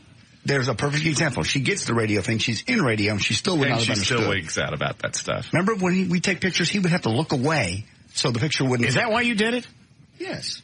Because I always thought he did it. I'm being serious here. I always thought he did it for the Bar Association. Like, if that picture ever popped up someplace, you could see him with his hands over his eyes. Like, I didn't see anything that was going on. No, lawyers and naked women are... Go hand in All right. That's the reason I thought you always did it. No, It was because you thought Valerie would wig out and jump your ass? And I use that term literally. Yeah. Because you know. Well, you try to guard against certain potentialities. I can't imagine living like that. Well, and I'm not saying that to be ugly. I can't. If you were in a relationship and you did that, and you came home to your girlfriend or wife tonight, you would be facing the same thing. I don't know. I didn't bang this chick. I saw her naked. I grabbed her cans. Big deal. That's a big deal. She's not going to think she didn't think anything about it from the time she walked out of the door, and neither do I. You're thinking logically. Okay. You're correct. All right. Women do not think logically. They think emotionally. And I know what they're going to throw back in your face. What if I'm doing a radio show and some guy comes in and I grab his ding-dong? That's exactly right. That's what we face. But that's just part of it. I mean, that's just part of dating in this type scenario. What? Well, dealing with the show? Well, just dealing with women's insecurities. So Joy's still going to get pissed off at you. Probably. And I'm being serious. Yeah, I'm dead serious. Dead serious. Seriously pissed off if these pictures pop up on the internet. Seriously. So you go ahead. What? Destroy my weekend, destroy my relationship. Eddie, give him the thing. Are they digital? Yeah. Is there how do you clear it? I'd have to do them one at a time. How many pictures you take? Tons. 75. Can we keep any of them? No. Just the breast squeezing one. No. Yeah. What about when she was biting on your yang yang? She wasn't biting on my yang yang. Why do you do this? Because it's fun. It's not fun for me. And it don't cost? It costs plenty. You just don't care what the cost is. Why would she get married at 24? She's hot. She's got everything going for her. She's got a body that countries would bomb each other over. Yes. And not even know the reason. 30 days. And she wants to get married. We knew this guy. Or got married. 30 days. Well, she married some guy in the industry, someone who understands the lifestyle, and she said, what was pretty much the first thing out of her mouth? The sex was great. Well, that doesn't carry. No, sooner or later, the nut factor kicks in, and then the sex only is good when you can get it. Right. I didn't see her husband. What's her husband look like? He's about an inch shorter than JD and I. Real muscle, not too bulky, but just real cut. Right. And he's packing. Packing a ding-dong? Yeah. You see it? No, I've got a video. How big is it? I'd say about 8.5. Oh. Well, he obviously don't play for the Cowboys.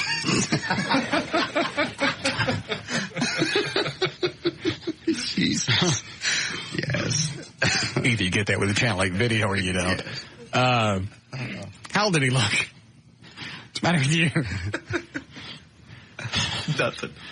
I believe she said he's 14 years older than she is, so 38. Ooh. He had gray hair, looked a little older than that. Maybe she likes to smell a pee. Stop. He's younger than you are. Yeah. Oh. Yeah. How does that happen? I don't know. That's funny. I got out of the shower today and I walked by the mirror and it's like, when did I get old? It's just very disturbing. It is. When I realized we've done this over 3 years, coming up on 4. Well, and you and I have been in broadcasting. You were in the 70s. I didn't start till 80. Yeah. I don't like it. But I know. Just this show alone, coming up on 4 years, just makes me go, what? It's amazing how fast time passes, and it only gets worse as you age. I wonder why that is. Well, I think as you get older, you have more things to do, and your life becomes more complicated. So as a result, you stay busier. It's like when you're younger, you don't have that much to do. You go to school, you hang out with your friends, that's it. That's why it seems like it's taken forever. Yeah. I remember an afternoon used to be like just forever. Well, and too, as you age, each year, proportionally as compared to the rest of your life, becomes a smaller portion of your life. So it seems smaller or Dumb shorter. it down. Well, when you're 50, a year is 1/50th of your life. When you're 10, a year is 1/10 of your life. So comparatively speaking, in other words, your frame of never mind. You see what I'm saying? Yeah, I'm depressed. Don't be depressed. Don't be depressed. You have to pray. You have to do a sermon, don't you? We have snakes. Oh, that's right. It won't last long. Okay. Is that Johnny? Okay. What are you doing, Eddie? Getting close. Okay. Hi, Johnny. Hey, Russ. What do we have at the animal shelter this week? We are so full with animals, but we have, worth mentioning, among others, 7 8-week-old black labs, puppies, of course, 6 little boys and 1 little girl. And they don't have homes? They don't have homes. They just came in the shelter yesterday. They've been in a foster home. Oh, that's too bad. Don't. Huh? I said that's too bad. Go ahead. Okay. Well, we're hoping that after this weekend they'll have homes. But we have probably the cutest batch of animals that I think we've ever had at the shelter. We have a Pekingese. We have a little Sheltie mix puppy that's just 9 weeks old. We have a chocolate lab. We just have so many great animals. Chocolate lab is homeless? Oh, yeah, they're all homeless. Okay. They're all homeless. Very sad. It is. Yes. And one thing I wanted to mention, I don't know if you're aware of this or some of your listeners may be, a dog that was found out in... Don't. I know where you're going. You're talking about the dog that was skinned? Yeah. What do you... I don't want to hear the story because we've already talked about it. In fact, I thought about driving by there and seeing the dog. Well, she is now an Operation Kindness dog. Oh, she is? Yeah. Because I heard Animal Control called us and asked us if we would take her on and handle her adoption, and we, of course, agreed. And Windhaven Vet Clinic in Plano is generously donating all of her surgeries and veterinary care. She is a... You know, a lot of vets won't do that. Yeah. In fact, if you go in... Because Johnny's run into this even before. A dog would come in that needed severe medical attention, and they might get a discount, but they would just offer to put the animal to sleep. So I'm. And about the best discount that we get is maybe 25%. Some vets are more generous than others. But Windhaven comped all of it. All of it. Just from when the animal. And this dog has been getting national attention. Yeah. They were really? Yeah, they were talking about it on the news today. I didn't see that. Really? Yep. Well, we've been getting, our phone lines have just been jammed, and we have information on our website. We're trying to keep it current. We're taking lists of people who are interested in adopting her, and of course we'll screen everybody very thoroughly when she's available. But And they reattached her skin, right? yeah, I just got a before picture. Oh my God, I've seen a lot, but I had never seen anything like this. How's she look now? Well, she just looks kind of like a Frankenstein scar, all over her torso. I can't remember how many stitches, 60 or 80 stitches or something like that. Right. But in just kind of a really elongated U shape. That's enough. Okay. Thank you. But they said that she just hasn't whimpered. She's, been so gentle with everybody. It's just amazing what this poor dog has been through. All right. And we've also, as you know, we established the a reward fund almost 3 years ago when Loco was mutilated, and no one ever claimed that reward because no one ever. Because they never found them. Yes. Did it. Give me the end of the sentence. $2,500 reward offered by Operation Kindness for information about whoever did this to Josephine. Okay.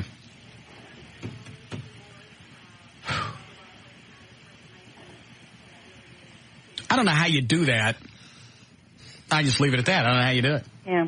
I don't either. It makes me sick just to hear about it. Every time I hear the story. Well, that's why I didn't want to tell it again. Yeah. Normal, sane people can't imagine how you could do that. Yeah.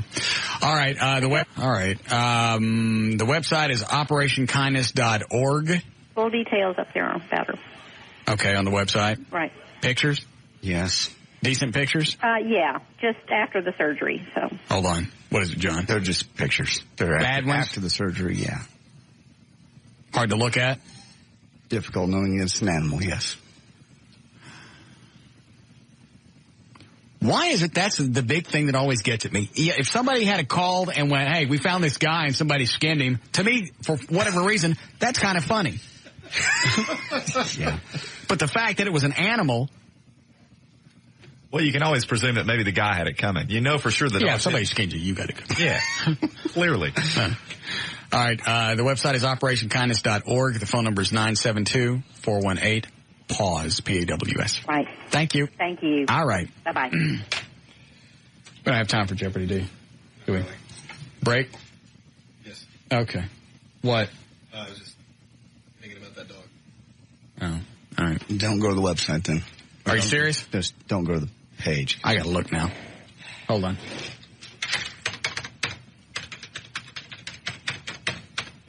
I spell it right, Eddie? OperationKindness.org. Where is it? Right in the middle of the front page. Just click on where it says Josephine? That's the one. That's and there's her face, and then scroll down. There's another one. God, Jesus Christ.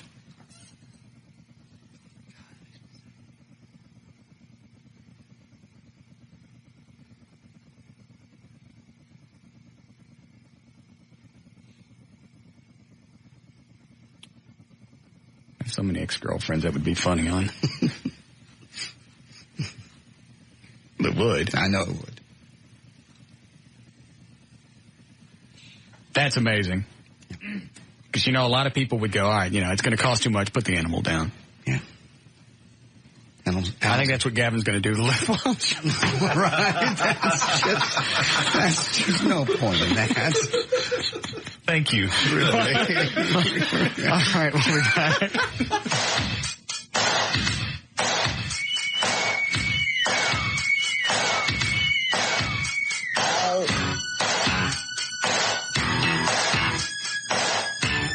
This is Russ Martin.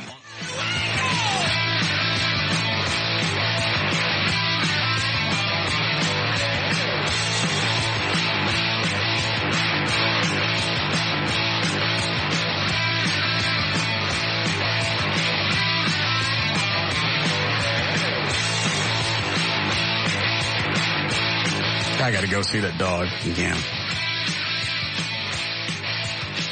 I'm not sure I can. Well, it's like when they brought Loco up after he had his eyes gouged out and everything healed up. Because now he looks like a teddy bear where somebody bit the eyes out. Yes, he does. But I don't think this dog is quite to that point yet. No. How do you explain that to an animal? I can't. Afterwards? And how do you explain to them that, the pain that you went through of actually having your flesh cut away from, or your skin cut away from your flesh, you won't have to go through that again? I don't know. You're really making my stomach sick. Yeah. Then you go to the website and you look at her eyes, it's like, she don't know. I know. They say she doesn't whimper or anything. Makes you wonder how many people, because obviously one person couldn't do that. They had to either tie that dog down, hold it down. Something. Anesthetize it, maybe. Sedate it. I don't think you'd get the, same. Yeah, you wouldn't get the, if you were one of those freaks, you wouldn't get the same pleasure. You want it to suffer. You want it to make noise. That's the whole power thing. It's like, rape. That's, in essence, that's probably the same emotion that a rapist gets. Yeah, probably right. It's fueled by power. Yeah. That reminds me. I'm not holding it. Play with me, John. No, I'm not. The Stormy chick got me hot. Okay, you have a date tonight. Go. He needs something to tide him over. No, he doesn't. No, he doesn't. I'm sure his married chick will be just fine. You don't know if she's a married chick? Is she? Huh? Yeah, that's what I thought. I'm going to do this really quick.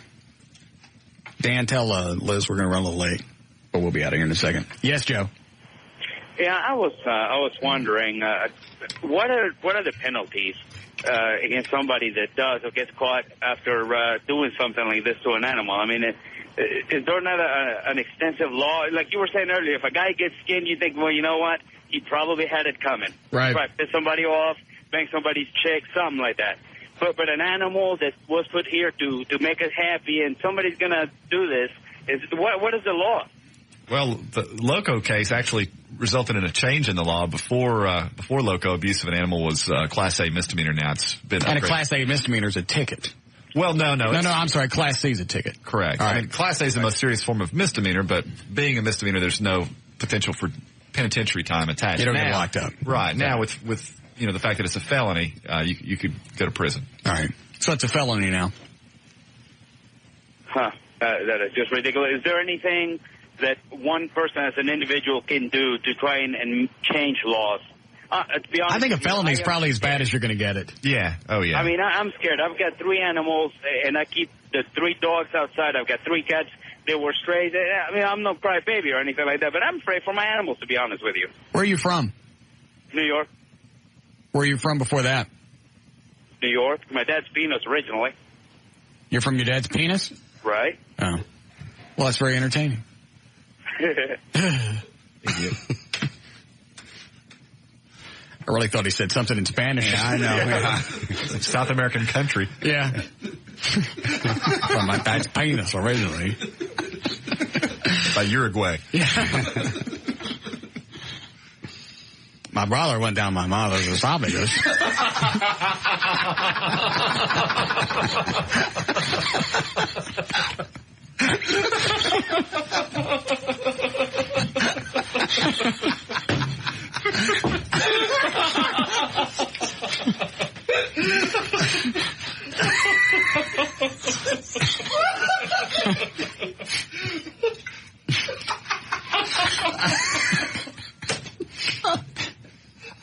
I really didn't think we could salvage that phone call.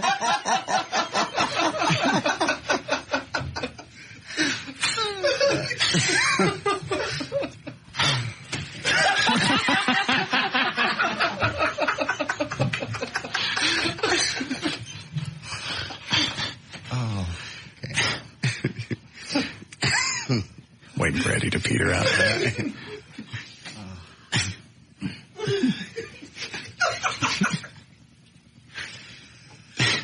All right. Are we okay? Yes, we're fine. We should probably just stop now. I still wanted to play Rock and Roll Jeopardy. We can do like a half version. Can we do that? You want to? All right, we'll do that really quick.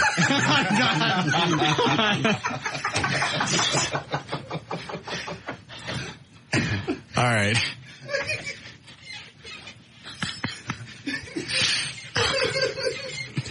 Are you going to be able to do this?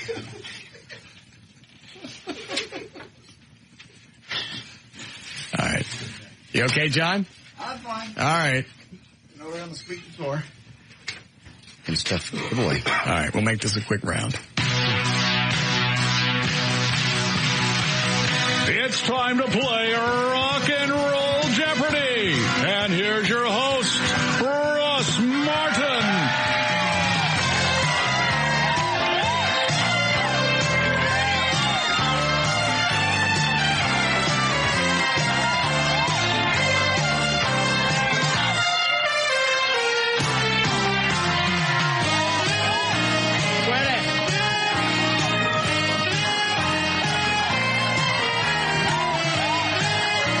All right, screw it. Let's just leave. Okay. Snakes that we unfortunately didn't get to use today come to us from Pets, Snakes, Snacks, and more. Their website is petsnakessnacks.com. StormyDaniels.com. She's at the Platinum Club tonight and tomorrow night. And let's see, I'll also be at Car Toys in Southlake tomorrow from 2 until 4 grand opening, East Southlake Boulevard. Swing on by and see me. Everything else, more information about the Russ Martin Show, the email us individually. Go to russmartin.com. Answers to any questions you may ever have, including audio, go to russmartin.info. Instant email during the shows at studio@russmartin.com. Other sites, johndavidryan.com, Eddie Boyd. Hey, I'm going to do something. I'm going to turn the mics off. You tell me this is funny or not. Okay, all right. All right. We'll know when I turn the mics back on. Whether it's funny. You ready? Yeah.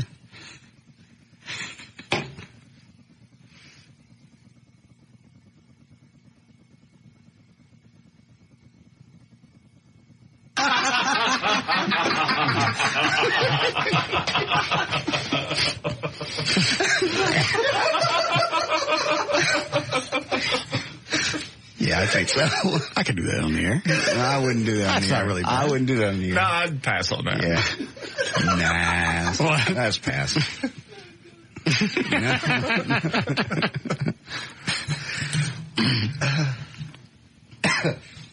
I'm deciding on how to do it. It's not that bad. Let me finish the play, Dan. DanandTassos.com, GailLightfoot.com. Let's see. Law issues. Contact Everett Newton, DallasAttorney.com. Call him 214-823-LAWS. Limousine service provided by Ultimate Limousines. Contact George at LimoGeorge.com to make a donation or to adopt a pet. Go to OperationKindness.org. 972-418-PAUSE. And everything else is at Live 104. Lost but not abroad.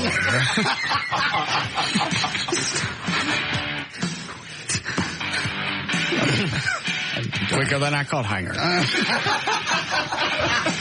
And twice as delicious.